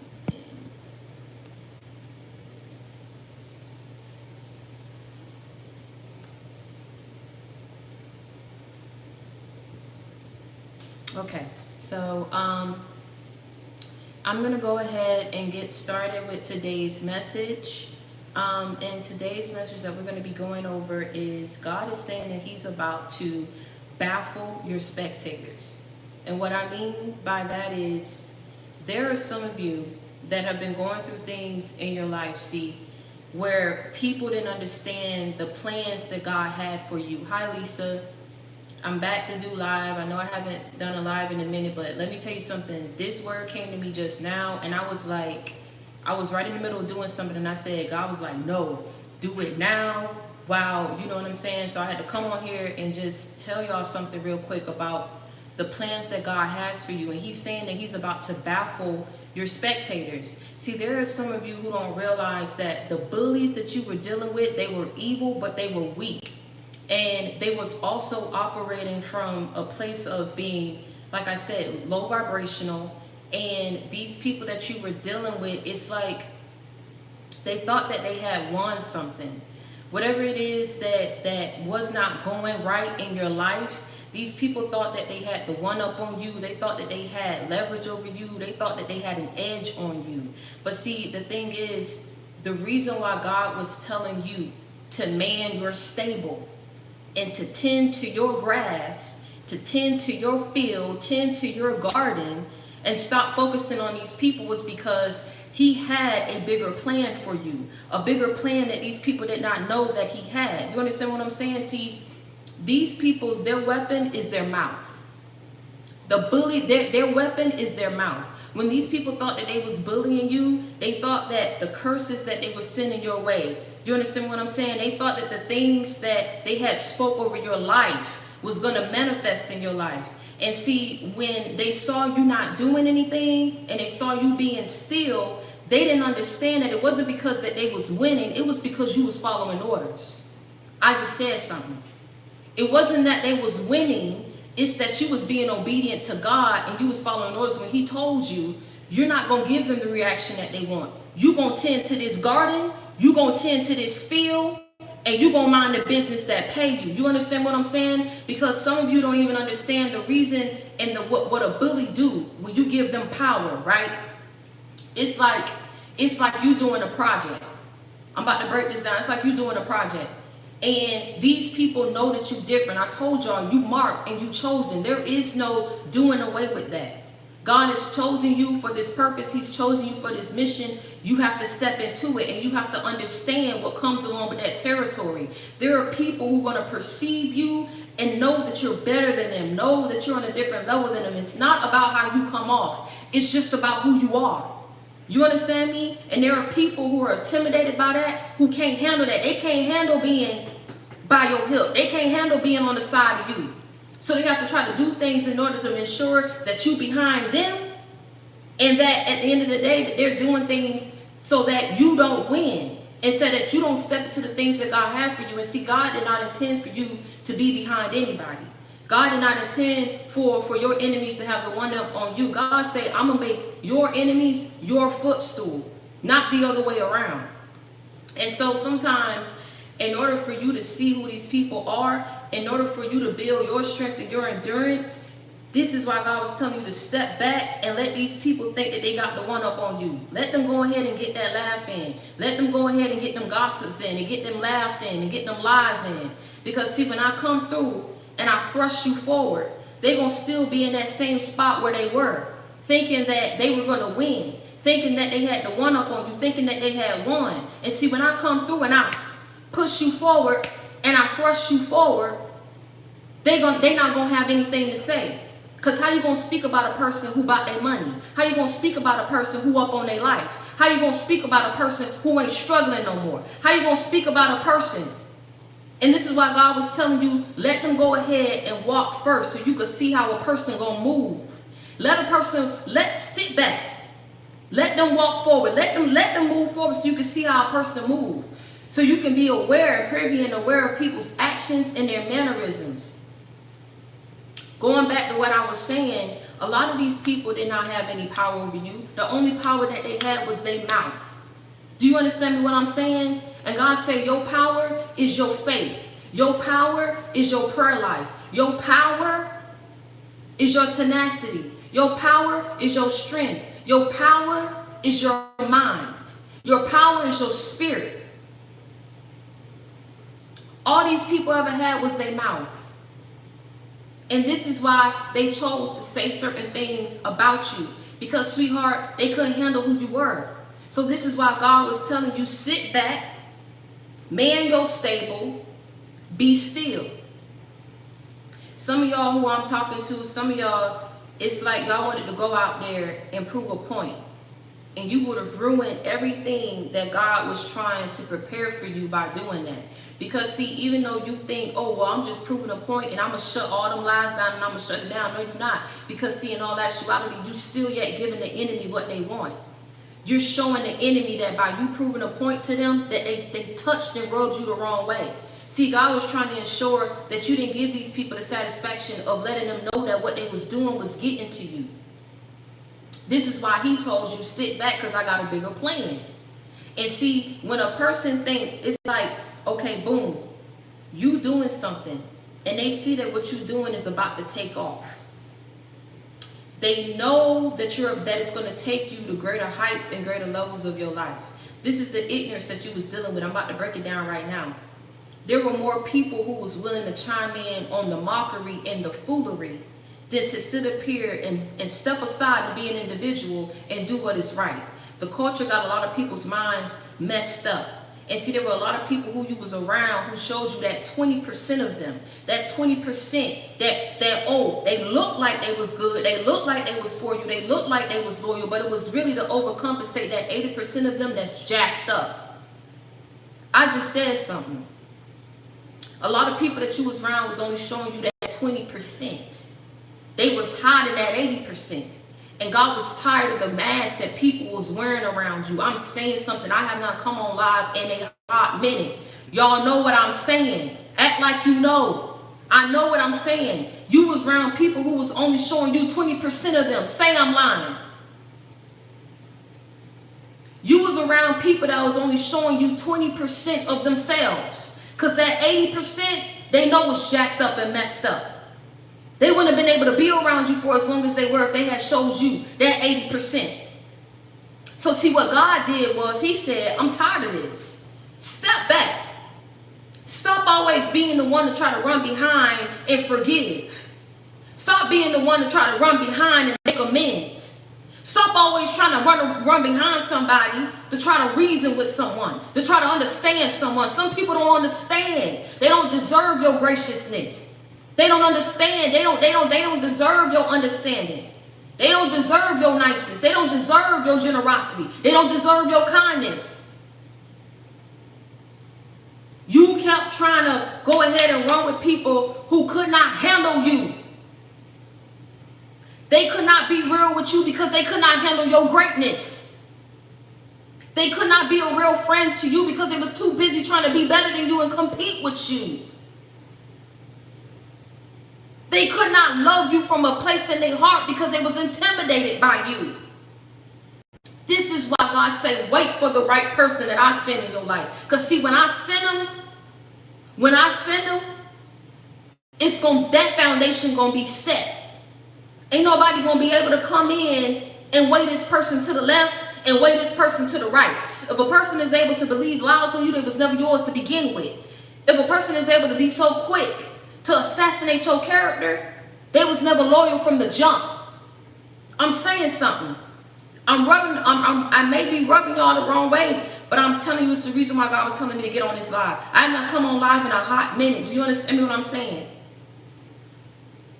You were not able to see things clearly because you was too busy trying to run in packs with people who was intimidated by you, who was secretly envious of you. It's like I just said, you doing something right. You going somewhere in your life. They see where it's going.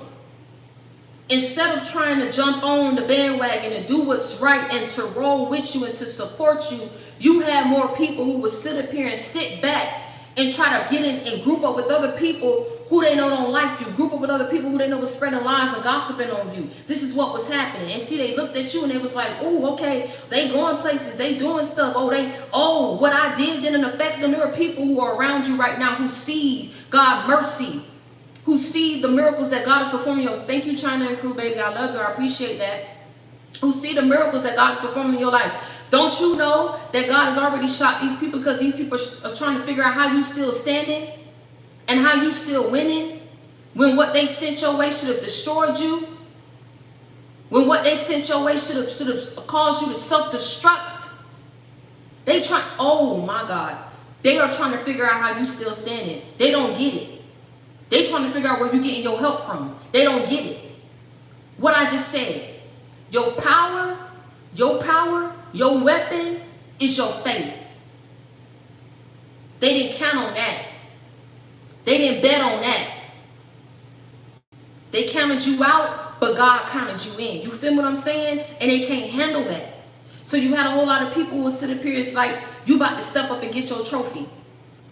These people see something in you that they don't see in themselves. They see that you won or that your quality of work is better than theirs, right?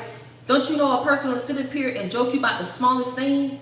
Oh, who told them to come in there with them type of shoes? Mind you, this is just an example. You about to go up and get your award. Your project won, right? You won the award. You won the prize. The only thing that these people can stand, the first thing that comes to their mind, who told them to come in there with them shoes? They look like they got them shoes from Ross. I seen them the other day. Not because I was shopping for them shoes, because I was going in to get my mama a bag. Who told them, who did their hair? They must have did their own hair. They looking like that. These are the type of people that you was around. Oh, why they talk like that? Who talk like that? Oh, they ain't come with nobody? Oh, they ain't got no friends? Tell me I'm lying. These are the people who you was around. These are the bullies who you was around. But God say, go ahead, because big bank take little bank. You understand me? Let it suffice and let it be enough to know, instead of you trying to go out there and prove a point, that God is working miracles in your life and he's restoring you as if these betrayals never happened. You don't have to sit up here and prove a point to anybody. You don't have to sit up here and prove a point to anybody. You understand me? Because God says big bank take little bank for real. It's big bank take little bank for real. Because he's already been restoring everything that they thought that they had took from you. Everything that they thought that they had destroyed. They're trying to figure out how you still standing. Because they counted you out. But God counted you in. And see, they thought that they had won. But see, when you was standing still and you was not giving these people the reaction that they wanted, it was you being obedient. It was you following orders. And when it was time for you to run and it was time for you to take off, it was like God's speed. And you had surpassed these people. You was running so fast when God started opening up these doors for you, these people ate your dust. God said that's what they get. They eating your dust. Let them eat your dust.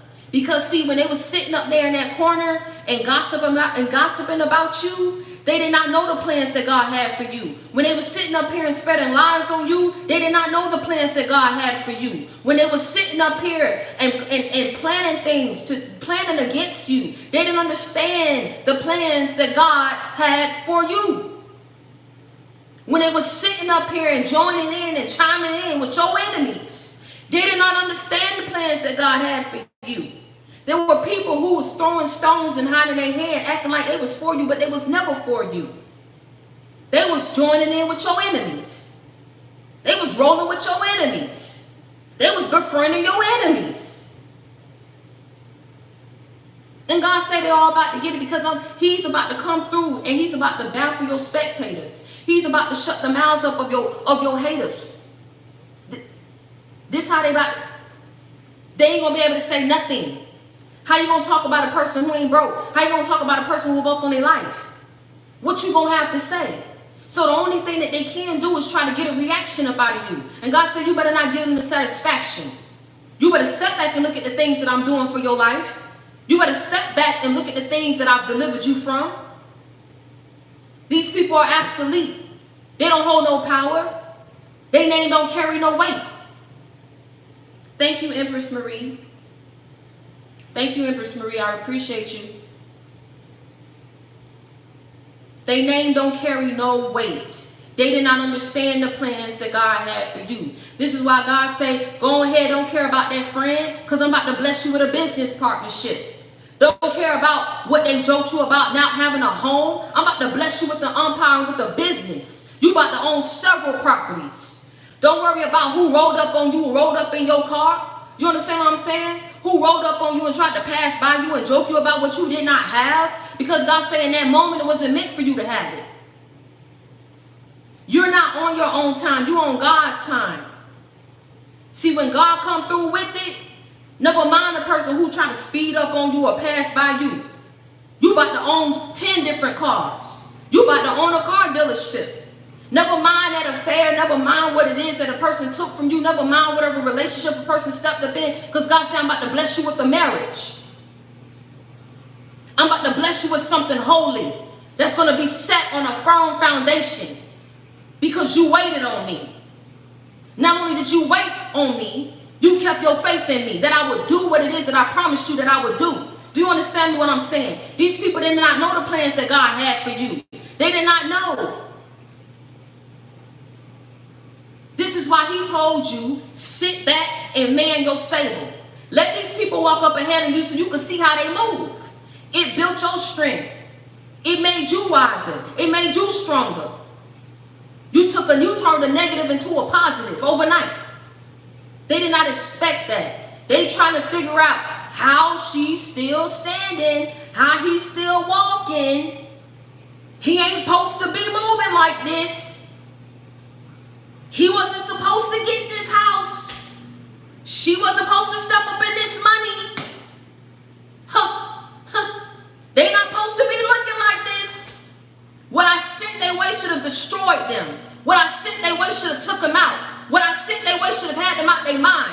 What I sent their way should have caused them to self-destruct. What I sent their way should have caused them to stop doing what it is that your Lord, that your Father in heaven was calling you to do.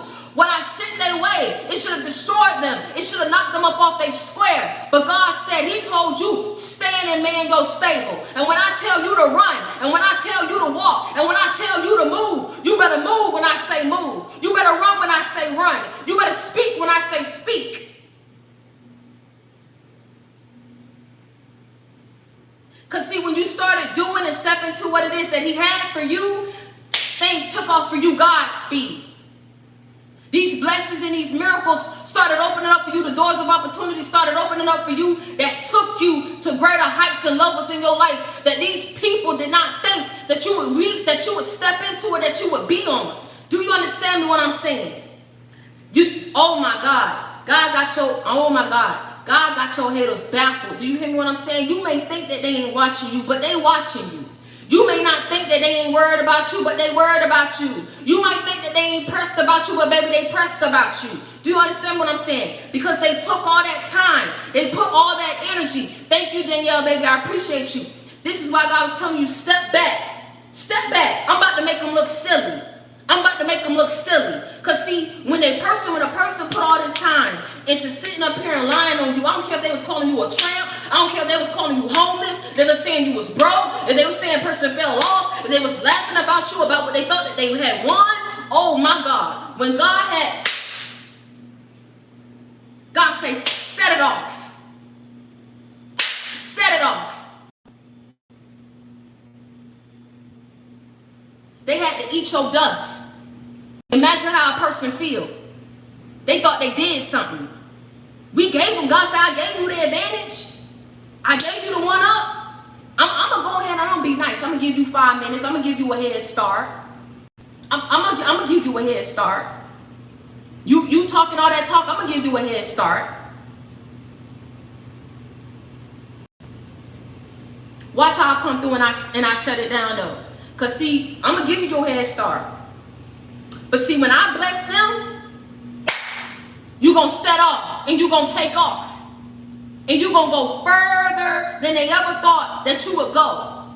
You're about to be places that they never thought that you would be. You're about to see things that they never thought you would see. You're about to have money that they never thought that you would step in. You're about to have abundance and prosperity and success in your life that they thought that they had stopped. They thought that they had stopped God's plans for you. They thought they had stopped you dead in your tracks. They thought that they had defeated you. They thought that they had killed you. They thought they had robbed you of your destiny. God say this is a battle. And this is a war that they shall not win when it comes to you. Because I don't play about you. I do not play about you. And I do not appreciate the lies and the things that I was hearing people were saying behind your back. So watch how I shut it down. They was working behind your back. They was working and grouping up in private. Only to have to sit back and watch God publicly bless you and exalt you and raise you up. You better act like you know and go ahead and give God some praise up in this chat, man. You better go ahead and thank him for all that he's done for you. You better thank him for where he took you from. You better thank him for turning a negative. And oh my God. You better thank him because you would not be here. Do you understand what I'm saying? You would not be in that bed that you sleep in every night. You would not have that money that you have up in your bank account. Your kids would not be where they are today. You would not have that family that you have today. You would not have that house that you come home to it. You better thank him and give him praise. Because these people was trying to take you out. It's not even funny what they was doing, how God was dropping up in my spirit to get on this live today. They was working up some mess and cooking up some mess behind your back, talking about you very harshly around people. And let me tell you something, God shut all these people up. He shut their mouths up. He shut the mouths of the people who they was talking about you to. They can't talk no more. What they gonna say?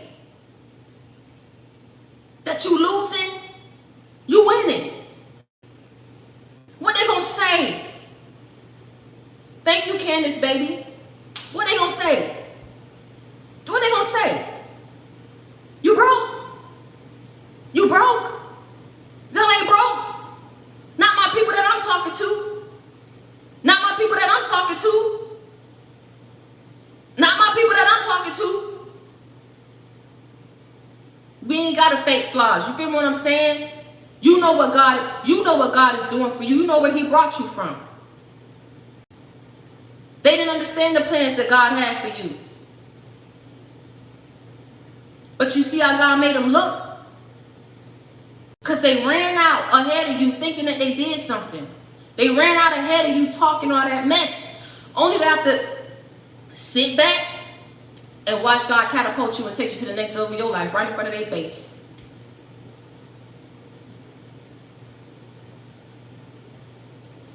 If you think that they don't feel some type of way about that, they do. They do. You may not know everything that was said behind your back. You may not know everything that they was doing behind your back. But let me tell you something, they know. And God knows. And that's why he's saying about to baffle your spectators. He's already doing it. He's already doing it. So take your bow. Take your bow. Take your bow. Go ahead and accept that award. Take your bow. Thank him for those blessings. Thank him for those miracles. Take your bow. Take your bow.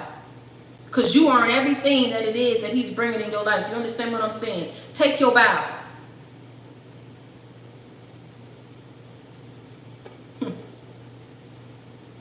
Welcome to the good life. Welcome to the good life.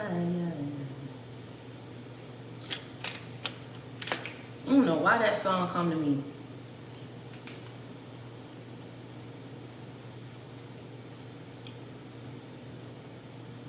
Take your bow, because you earn it. And welcome to the good life, because you stepping up in it. Welcome to the good life. Take your bow. Take your bow. They didn't understand. They did not know the plans that God had for you. I'm telling you, he's about to bow for your spectators, baby. He's about to shut the mouths up, I'm telling you, of your haters, of your enemies. Do you hear me what I'm saying? If you think that they ain't watching, you think they don't feel some type of way. Trust me. Trust and believe they do. They did their due diligence to put time and to plan how they was going to go up against you, how they was going to take something from you. God said, go ahead and let these people think that they doing something. Let them go ahead and enjoy your leftovers. Let them think that they doing something, because these people going to always be 10, 15 steps behind you. They thought that they was ahead of you, and they realizing that they behind you. They never had any power. They never was able to defeat you. They never had any power over you. So let them have that. Let them have whatever it is that they think that they have. I don't know who I'm talking to. Let them have whatever it is that they think that they have. Because God is preparing you for something bigger and greater. If it did not work up in your life, it was not meant to work.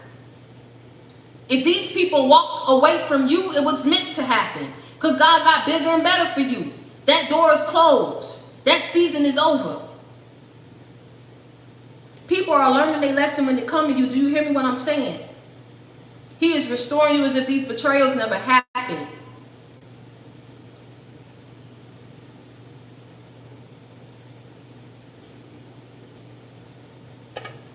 Thank you, Andy, sweetheart. I appreciate that.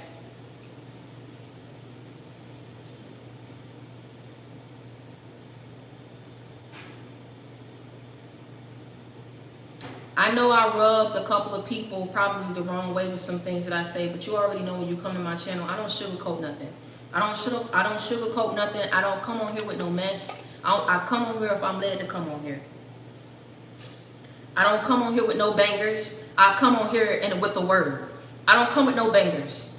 I don't try to do whatever it is that it's going to take to get me this and get me subs and get me views. Because see, my realness is what's going to keep me. If I'm coming on here, it's because I'm led to. And I'm telling you, I have not done a live. When is the last time that I've done a live? I don't know if I got my people on here who probably remember the last time that I've done a live. I don't know. That was like, I have not done a live in a minute. So, somebody has been hurting. Somebody been feeling defeated. And I want you to step up out that energy. Because see, the only weapon that these people ever had over you was their mouth. And you see that. A mouth, though, at the end of the day, these people realize they don't pay no bills. A mouth at the end of the day don't sit up here and sustain, like I said, blessings and miracles in your life. It depends on how you use that mouth. A lot of people are realizing they have to be careful about who they speak over. A lot of people are realizing now they have to be careful about who they do wrong. A lot of people are realizing you have to treat people right. You can't sit up here and be talking bad on a person, spreading lies on a person, and think that whatever dynamic or situation that you step up into or whatever it is that you've attained in your life is not going to get disrupted in some type of way or manner. Thank you, Latoya, sweetheart. I appreciate that. It is. Yeah, Empress Marie, it's been a minute. It's been a minute since I come on live. So you know I ain't telling no tales when I say I just hopped out the shower and just, God said, go ahead and do it now. Get on live and do it now. I said, why can't I do it? No, do it live. You've been hurting about something that somebody did to you and you don't even realize how God is about to disrupt that in that person's life. Whatever it is that they did, you don't even realize that God is about to disrupt it. Not only is he catapulting you forward, he is dismantling these people, every piece, every foundation that these people thought that they had built up off of your name, off of assassinating your character, off of betraying you. Oh my God, God is about to come through and disrupt that. Do you hear me what I'm saying? Because they obtained it the wrong way. And anything you know that you don't do right and you don't do just, at the end of the day, you already know that God gonna come in and even out the playing field and balance out the scales. Because a lot of these people did you foul, they did you wrong, and they knew it was wrong, and they still chose to do and go down that path. So God was telling you to let them have it. Man your stable, sit still, and just focus on the blessings and the opportunities that I'm bringing your way, because you got some work to do. You got some cleaning up to do. They may have thought that at one point in time that they won against you, but let me tell you something. When God started coming through and giving you these blessings and giving you these opportunities, you had that leverage at that point to sit up here and start working on things in your life, to balance out things in your life. And this is why I say that he is restoring you as if these betrayals never happened. If he blessed you with a career, if he blessed you with a business, whatever it is that he blessed you with, that opportunity enabled you to get right back up to where you was times 10.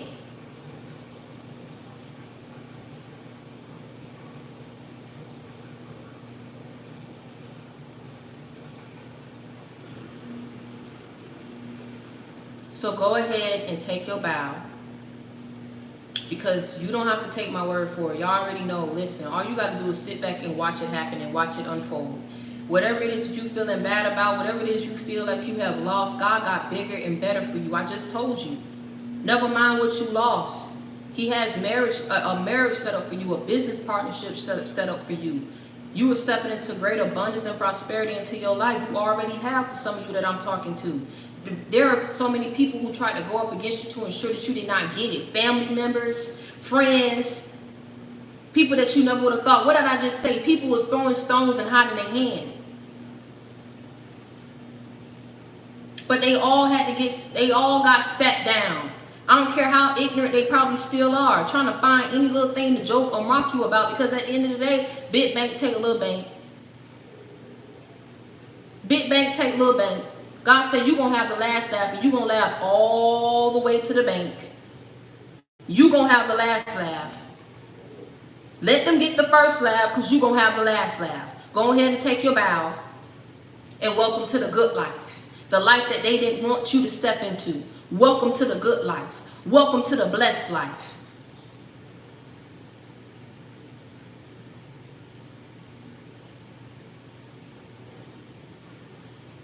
That's right. Big bank take little bank. Y'all know what I'm talking about. Y'all know. When you check your bank account, you know. And I say, don't worry about yourself about these people, man. You was always on a different level than these people. This is why they went up against you. When a person realizes they can't be better than you and they can't compete with you, they'll do any little thing to try to get up under your skin. If a person know it get at you, if you don't have support, they'll purposely not support you. If a person know that they can do certain things that's going to hurt you or make you feel some type of way, they will do that to get a reaction out of you.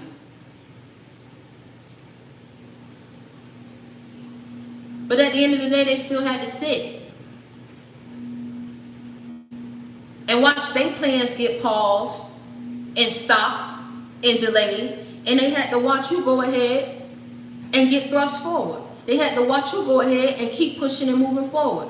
They had to keep watching you win. They had to keep watching you elevate. They had to keep watching. Every level, they kept watching. And every level, that hate grew. But it ain't nothing that they can do, because God gonna keep blessing you. They spoke foul on you. This is why it's rubbing them the wrong way. They spoke a certain outcome over your life. This is why they are, oh my God. They spoke a certain outcome over your life. This is why they baffled. This is why they silent. They did not want you to step into what it is that God allowed you to step into, because they was hating on you. So to sit back and still watch you step up in it, to sit back and still watch you get it, to still sit back and watch you win, to still sit back and watch you be elevated, to watch you grow, that's your justice.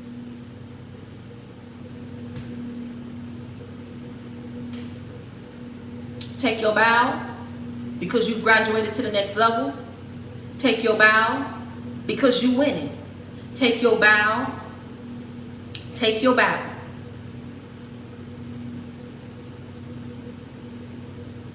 Okay? Now, I love you. I want you to understand that if you need a friend, you got it in me. If you need love, you got it in me. If you need inspiration, motivation, a life example, you already know you got it in me. I'm your sister. I'm your friend. You already know I come down real, never that fake. I keep it 100 with you. I keep it a buck with you. Continue to reach one, teach one, and bring others to the JC game. Okay? We ride together. We slide together. I'm going to let y'all finish it off.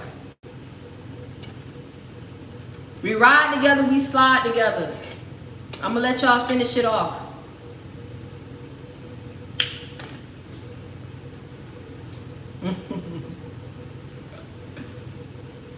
We gonna always be a family, okay? That's right, JC gang. I'm gonna let y'all finish it off. And let me tell you something. What's understood ain't gotta be explained. What's understood ain't gotta be explained. You don't owe anything anybody. You don't owe anybody anything, okay? You don't owe anybody anything. You don't owe nobody no explanation, because they sitting back and they watching and they want an explanation. There's some people who are so trifling, man, who are so evil, who did things behind your back. They want an explanation as to how How you still like looking like you not bothered? How are you like not being affected? How are you still standing? How are you still walking? The greatest weapon that you had was your faith, man. When all else failed and things wasn't going right in your life, all you had was your faith. That's what you had, your faith. That's your greatest weapon. And until next time, I want y'all to stay prayed up and be blessed. I love y'all and enjoy y'all weekend and be safe, okay? Welcome to the channel, Excellence, where we strive for excellence. We strive to be one better than what we were yesterday. Why? Because we got another shot at it today. We made it to the day. How many of y'all are glad that you woke up this morning? Well, it's time for us to start showing gratitude. And show gratitude to the people around you for the work that they are doing. You got people out here doing a lot of work. And they not selfish. They not doing it for themselves. They doing it for everybody. They do it for everybody. When I woke up this morning, I got out of bed. I had some really fresh thoughts running through my head. Wait a minute, who did that song? When I woke up this morning and got out of bed, I had some really fresh thoughts running through my head.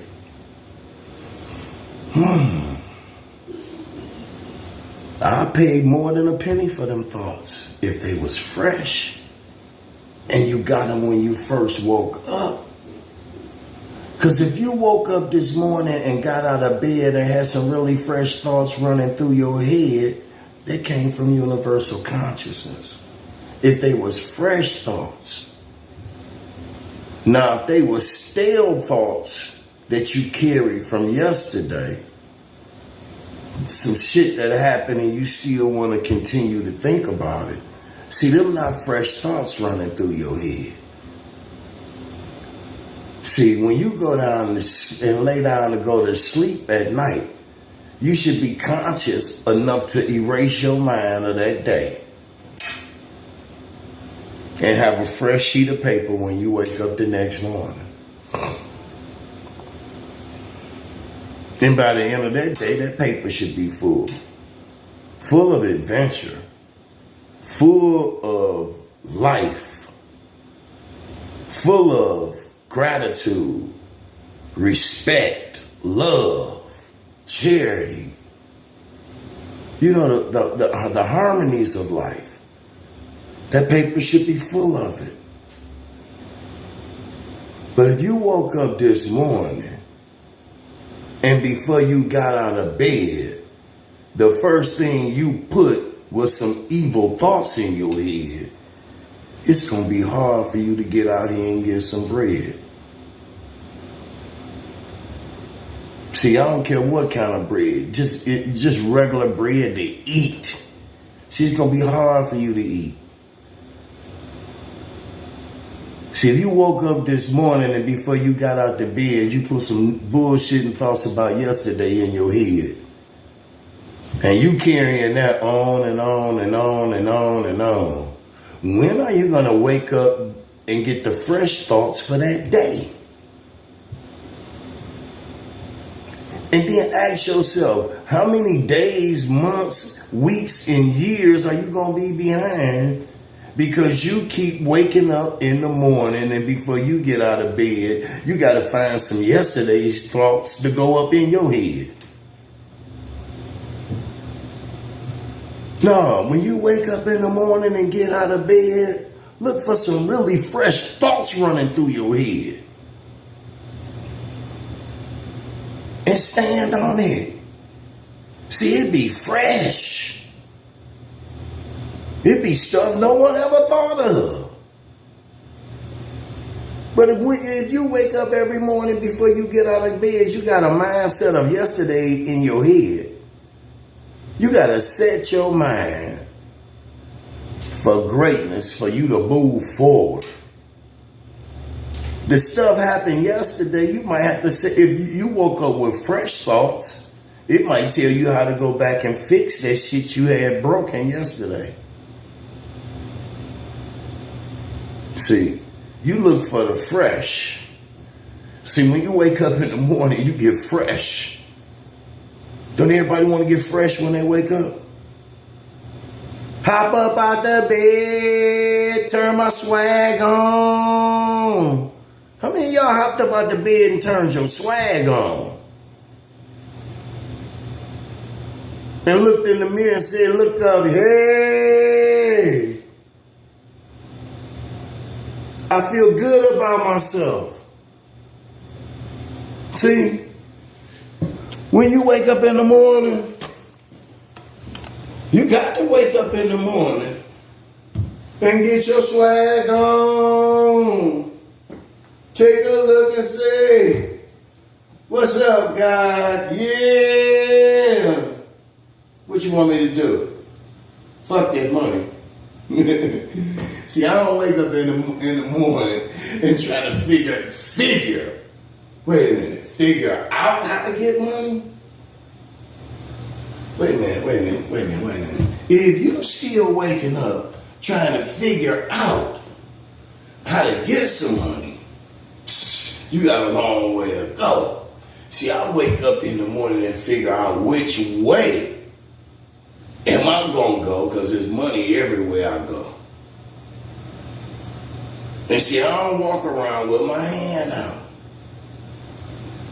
You feel me? See, the best thing to walk around with is your heart out. See, I walk around with my heart out.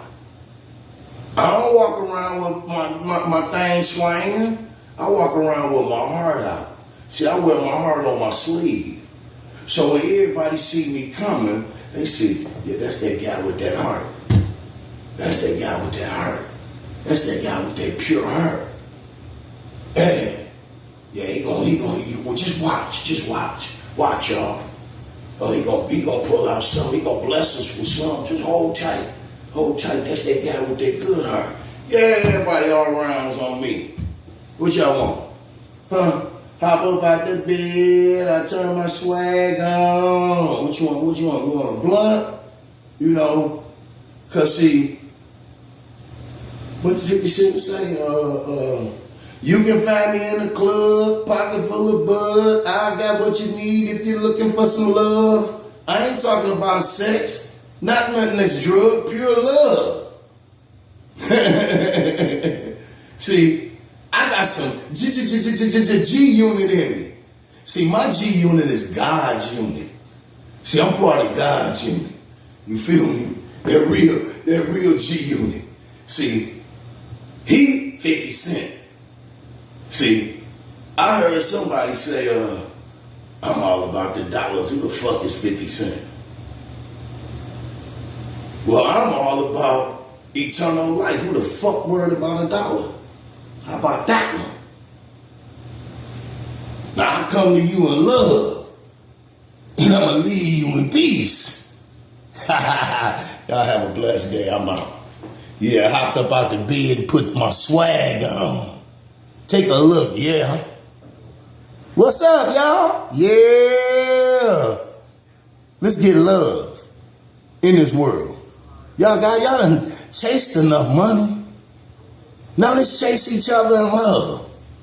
I come to y'all in love, I leave y'all in peace. Get your swag on. What's up, y'all? It's your girl ShanTia, and I'm back with another banger, another word, okay? So listen, y'all wait real quick. Every single time I do my intro, I literally can hear y'all saying banger with me, okay? But anyway, so back to the video. So the title of this video is Your Greatest Victory. Your greatest victory, okay? And so listen, child. Holy Spirit, I pray that there is none of me and all of you speaking through me in Jesus' name. So while I was away this weekend, right, I was child, I didn't had lost it. Okay, I was literally just praying in tongues, praying in the spirit. Listen, okay, drunk in the spirit while at the conference, right? And so as I'm there, I hear God's voice so clearly say, your greatest victory, your greatest victory. Okay, and so listen, child, and after that, all I kept hearing was sky view, sky view, sky view. Okay, and so listen, so God led me to Psalms 19:1, and it says, the heavens declare the glory of God, the skies proclaim the work of his hands. And so I went and I looked up what proclaim means, okay, just to break it down for y'all. And so when it says the skies proclaim the work of his hands, that means that the skies announce publicly the works of God's hands, okay, meaning that everyone can see it, okay? And so listen, child, if that ain't prophetic in itself, listen, I don't know what is. And so when God told me your greatest victory, he said, what I'm about to do, I'm going to announce publicly. And so what I wrote down is God is making room for you. He said, big connections, big promotions. You are ascending to a level that you've never been before, okay? And so listen, child, when I thought about ascending to a level you've never been before, a lot of people like to say the quote, like, the sky is the limit, right? But over this past weekend, I put the sky is not a limit, it's another dimension. There are no limits when you're with God, right? God, you cannot put God in a box, okay? And so for me to write down the sky is not a limit, it's another dimension. That means that God is taking you higher into a dimension that you've never seen before, into a dimension that you've never been before, okay? And so for God to say your greatest victory, he means exactly that. And we have proof in the Bible, child. Like, listen, if you just look at everybody's greatest victory, like Esther, you know, and Esther being the orphan, right, to now being the queen. And then we have Ruth, you know, meeting Boaz. And then we have David, you know, a sheep boy and made king. Like, listen, child, to go from this to that overnight, God is saying your greatest victory is coming, okay? And so listen, even Joseph going from the prison to literally being a prince, okay? And so listen, God is saying your greatest victory is around the corner. If you just keep pushing, if you just keep doing what God tells you to do, God says you are going to stumble across your greatest victory. And I don't know if y'all could feel it in the atmosphere, but listen, child, the new season is here. The wind is different. The leaves are different. Everything in the atmosphere, okay, just feels completely light, okay? It feels completely new. And listen, child, I know I said this in some of my videos, but I came back over here, okay, around my mom's house to do a video in the spot. If y'all go back to my old videos, I used to sit in this spot all the time. And to come back in this spot today, I literally said, dang, this time last year, if I could start jumping, I would. This time last year, I was in a complete season of the unknown. Nothing in my life made sense. Everything looked like it was falling completely apart.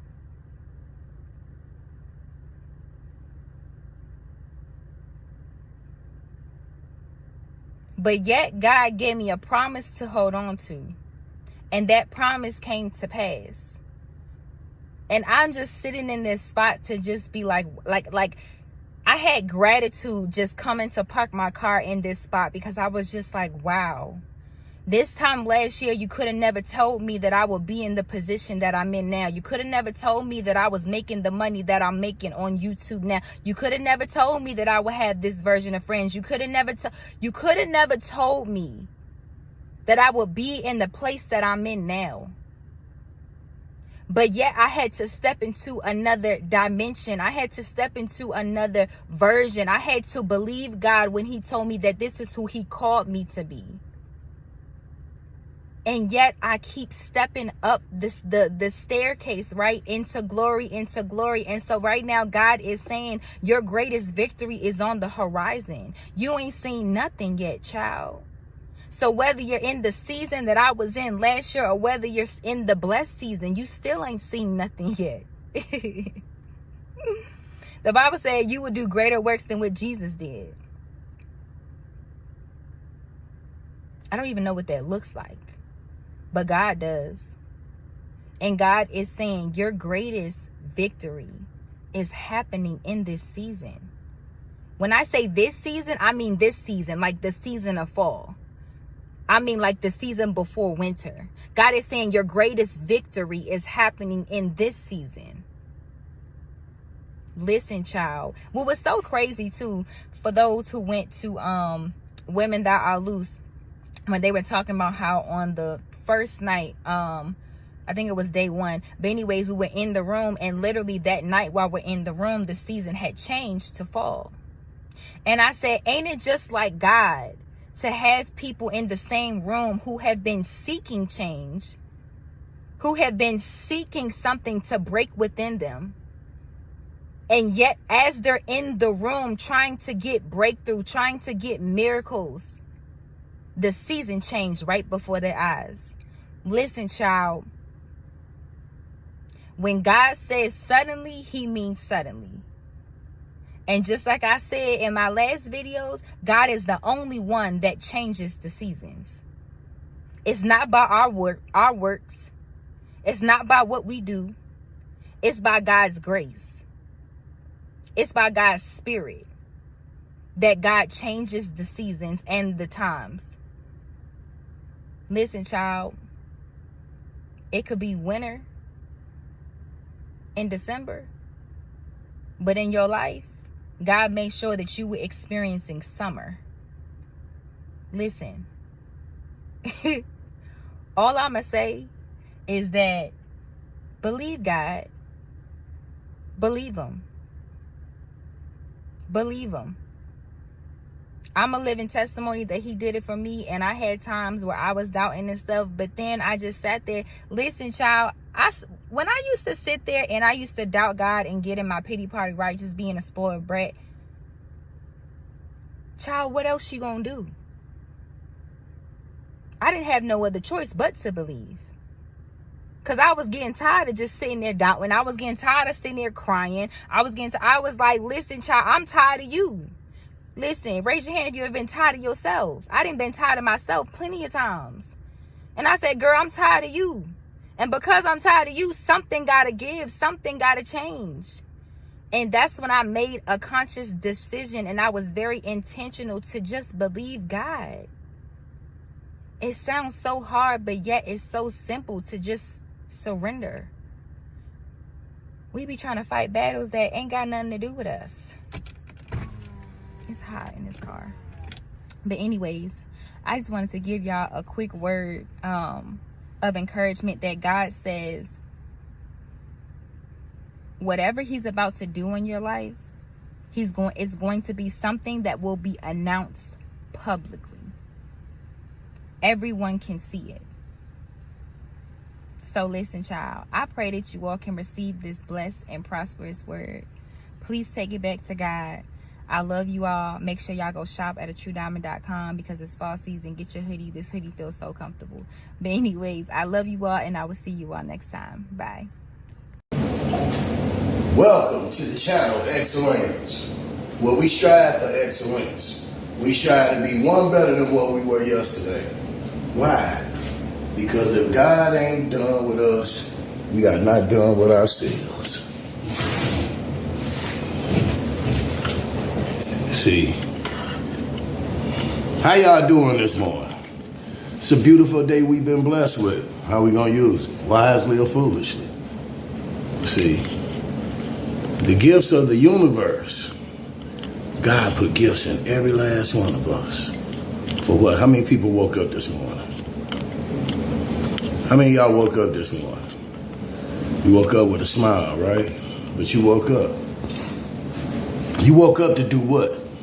To celebrate your life. Every day you wake up should be a celebration. You should be thankful for everything around you. God blessed us with so much. But don't focus just on heaven. You can't focus just on eternal life. You have to focus on the work that is called to do here on this plane of made manifest, things made manifest. So a lot of chosen ones, as you working on yourself and the gifts of the understanding are coming to you, you must share them treasures. You must share them treasures with everyone. See, of course, we're seeking. Seek and you shall find. Ask and you shall receive eternal happiness and eternal life. But as you seeking eternal life and eternal happiness, there is work that you got to put in towards it. And that work that you have to put in towards is the work on this plane of things made manifest. Leading more aright. See, that's uplifting fallen humanity. Once you know the way, you pave the way. See, a forerunner always paved the way for love. Purity paves the way for love. See, John the Baptist paved the way for Jesus. See, that's a forerunner. See, and a lot of times we have to run forward ahead of our thoughts.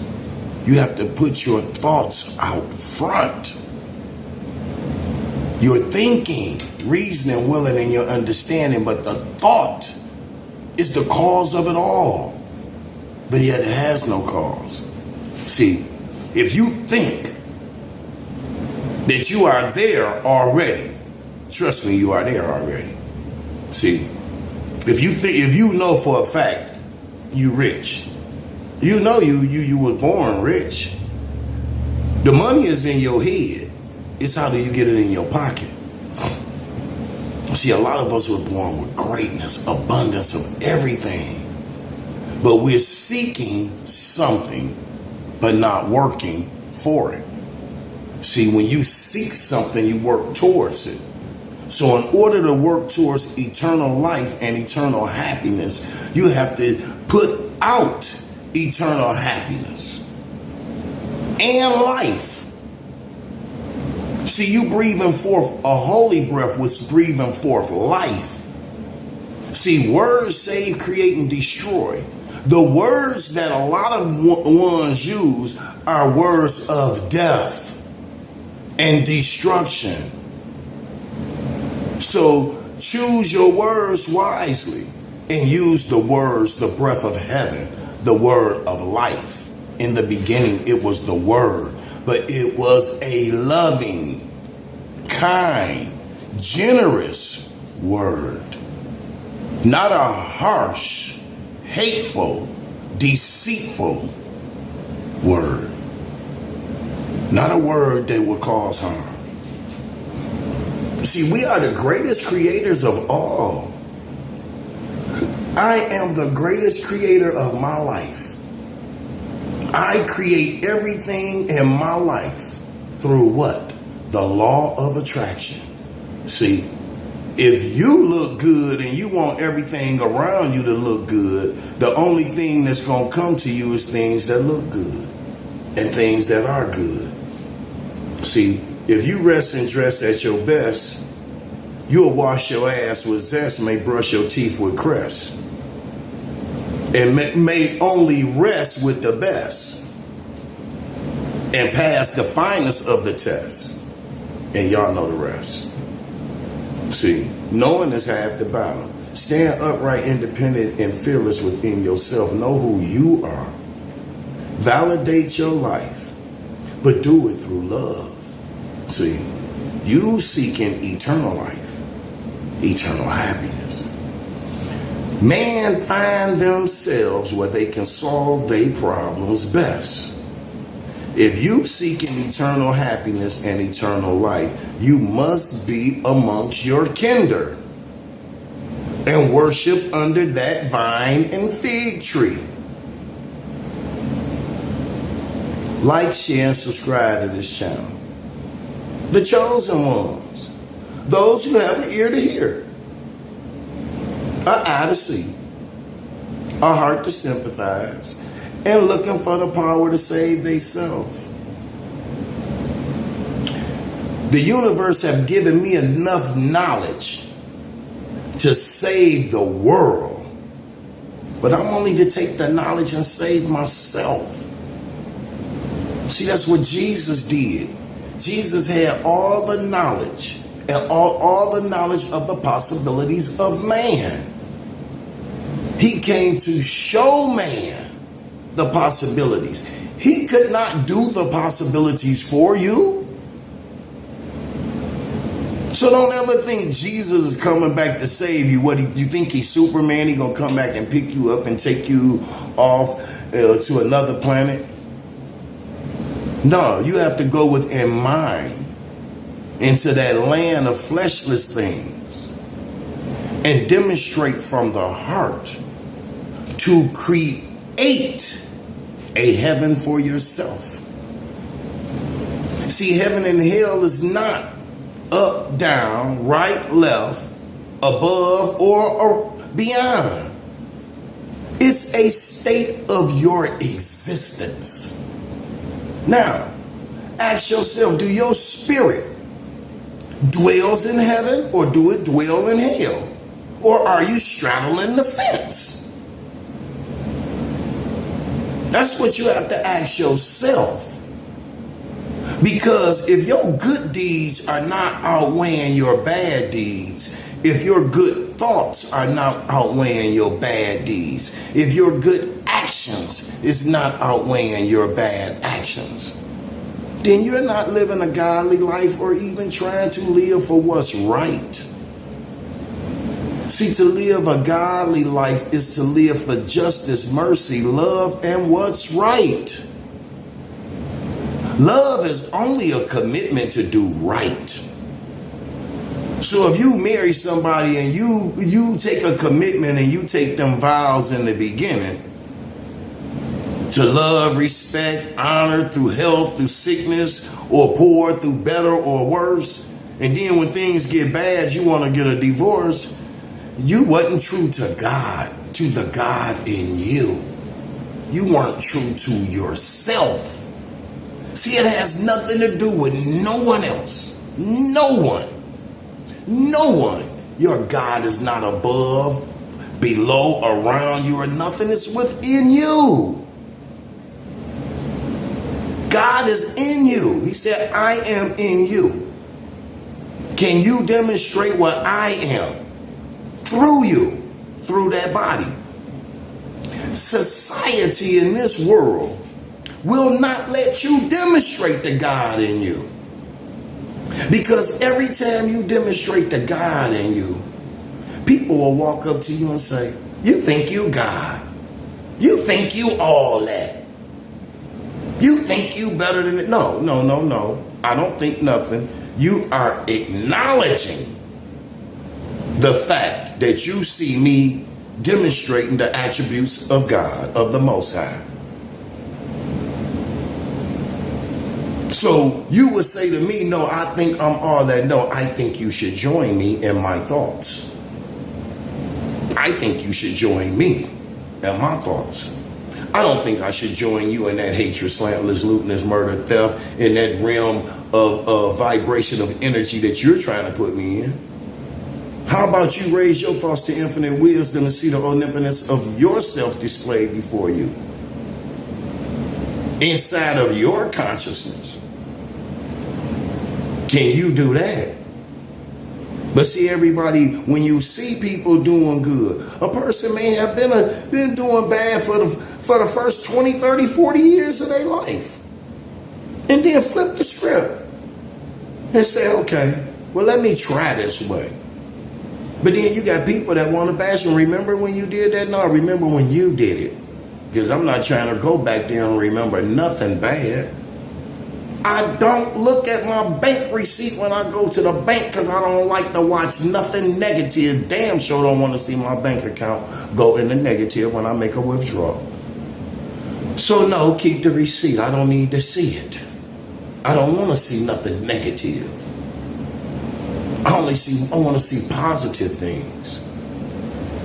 See, My life is based on the positive things that this universe has to offer. From the day I was born for the positive things that this world has to offer and to stay positive in that realm of vibration of energy. No matter what I did, I was always positive and gave people the positive thinking, reasoning, willing, and understanding to the best of my ability that came to me throughout this universe. That's why I can stand up in my greatness. See, everybody can't do what I do. See, I'm not just here doing a YouTube video. This ain't just no YouTube video. I'm not trying to impress none of y'all. I'm on a spiritual journey. See, I took what is called that leap of faith. I have faith in my creations. I have faith in my heart. I have faith in my mind that I am the author, governor, creator, almighty, internal, and incomprehensible of this vessel. I'm the one that makes it move. I'm the one that anchors it at a dock. I'm the one that makes it fly high. I'm the one that makes it lay dormant. And I'm the only one that can put it to sleep. The only one. And I am the only one that can float this boat on smooth sails. That means the alpha waves stand the same at all state of existence. They're staying in peace and harmony. Not just with myself, but with everything that is, was, and evermore will be, because I know it's a part of me. That's standing up. That's knowing.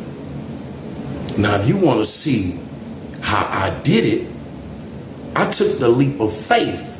There's over 770 videos that I have done on this channel from the time I took that leap of faith. And when I took that leap of faith, I had just got released from being incarcerated with nowhere to go. Nowhere to go. It's what people thought. I had everywhere to go. It's a world. It's a world. But everybody that knew me thought I didn't have nowhere to go, because they didn't welcome me there. They didn't want me welcomed in their space. See, they didn't want me in their heart space. You see? So I sit back and let God prepare a table for me in the presence of all of my enemies so they can watch. See, I'm going to give you a clear view of what I do and how I rock and how I roll. See, a lot of people sit back and say, they wonder what I'm doing.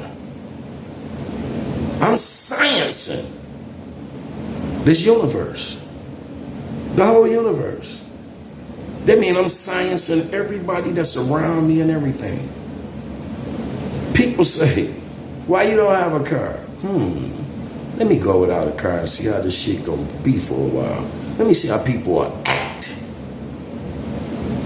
It ain't like I can't go get one today, tomorrow, whenever the fuck I want one. You feel me? But see, let me put myself through my discipline the way I want to stand my test of time. I said to myself, let me see what it feels like to go a whole year without a car. And I'm going to go a whole year without one.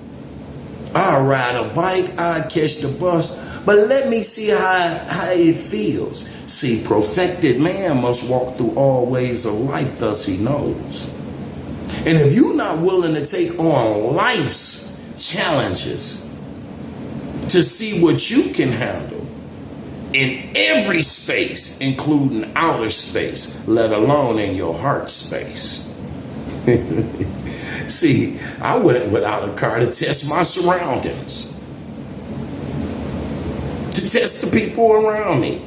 Let me see how they would act if I needed a ride, because I know I keep rides. See, so that'll discipline me and know how to act when I bust fresh.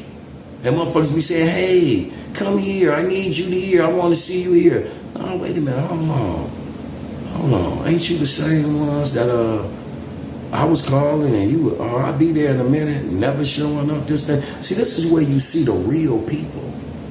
See, a lot of times you got to do some real shit to see who you dealing with. And once you see who you dealing with, then you can lay down your real shit and be the real you. But sometimes you just got to sit back and lay dormant. See, I play caterpillar. I call it caterpillar. I bust the cocoon around me and just watch. And then bust the butterfly out. See, but when the butterfly out, then everybody be like, wait a minute, I want to fly with you. Well, wait a minute, you ain't earned your wings. You had a chance to earn wings. But you didn't want to earn your wings. You wanted to wait till I fly to see if I'd carry your ass. But you wasn't helping me trying to fly.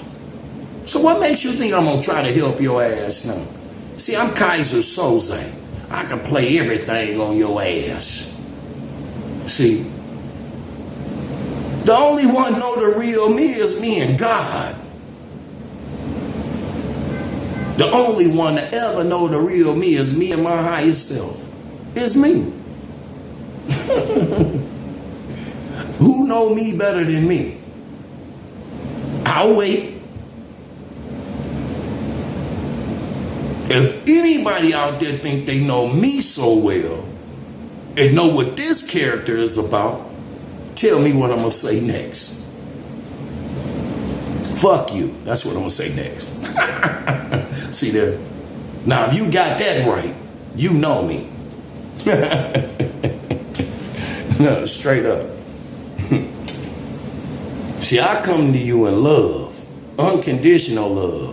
I don't come to you as no preacher. I don't come to you as no teacher. I don't come to you as nothing but the person that I am. Upright, independent, and fearless. A spiritual being having a human experience that choose to stay totally in tune with what's going on in the universe and not what's going on in my mind. See, a whole lot of shit can go on up here in my mind, but I pay attention to the mind, heart, body, and soul. If it ain't all in alignment, something ain't right. See, that's when you feel the murky ethers of the flesh vibrating not so fast. See, and that's when the ethers around you start getting more dense. See, when shit around you start getting more dense, you start getting more dumber. See, you start dumbing down. That's what you call slipping. See, you start slipping. See, I slipping, falling, and I can't get up.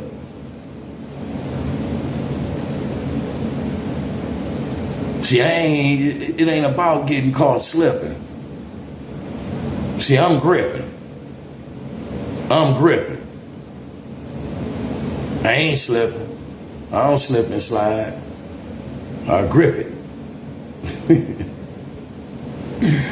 Stand in your greatness. Everybody in this universe, just think about one thing. Living in a world that's in the state of your consciousness. I come to you in love. I leave you in peace. I'm out. Because that's the world you're going to live in. Have a blessed day.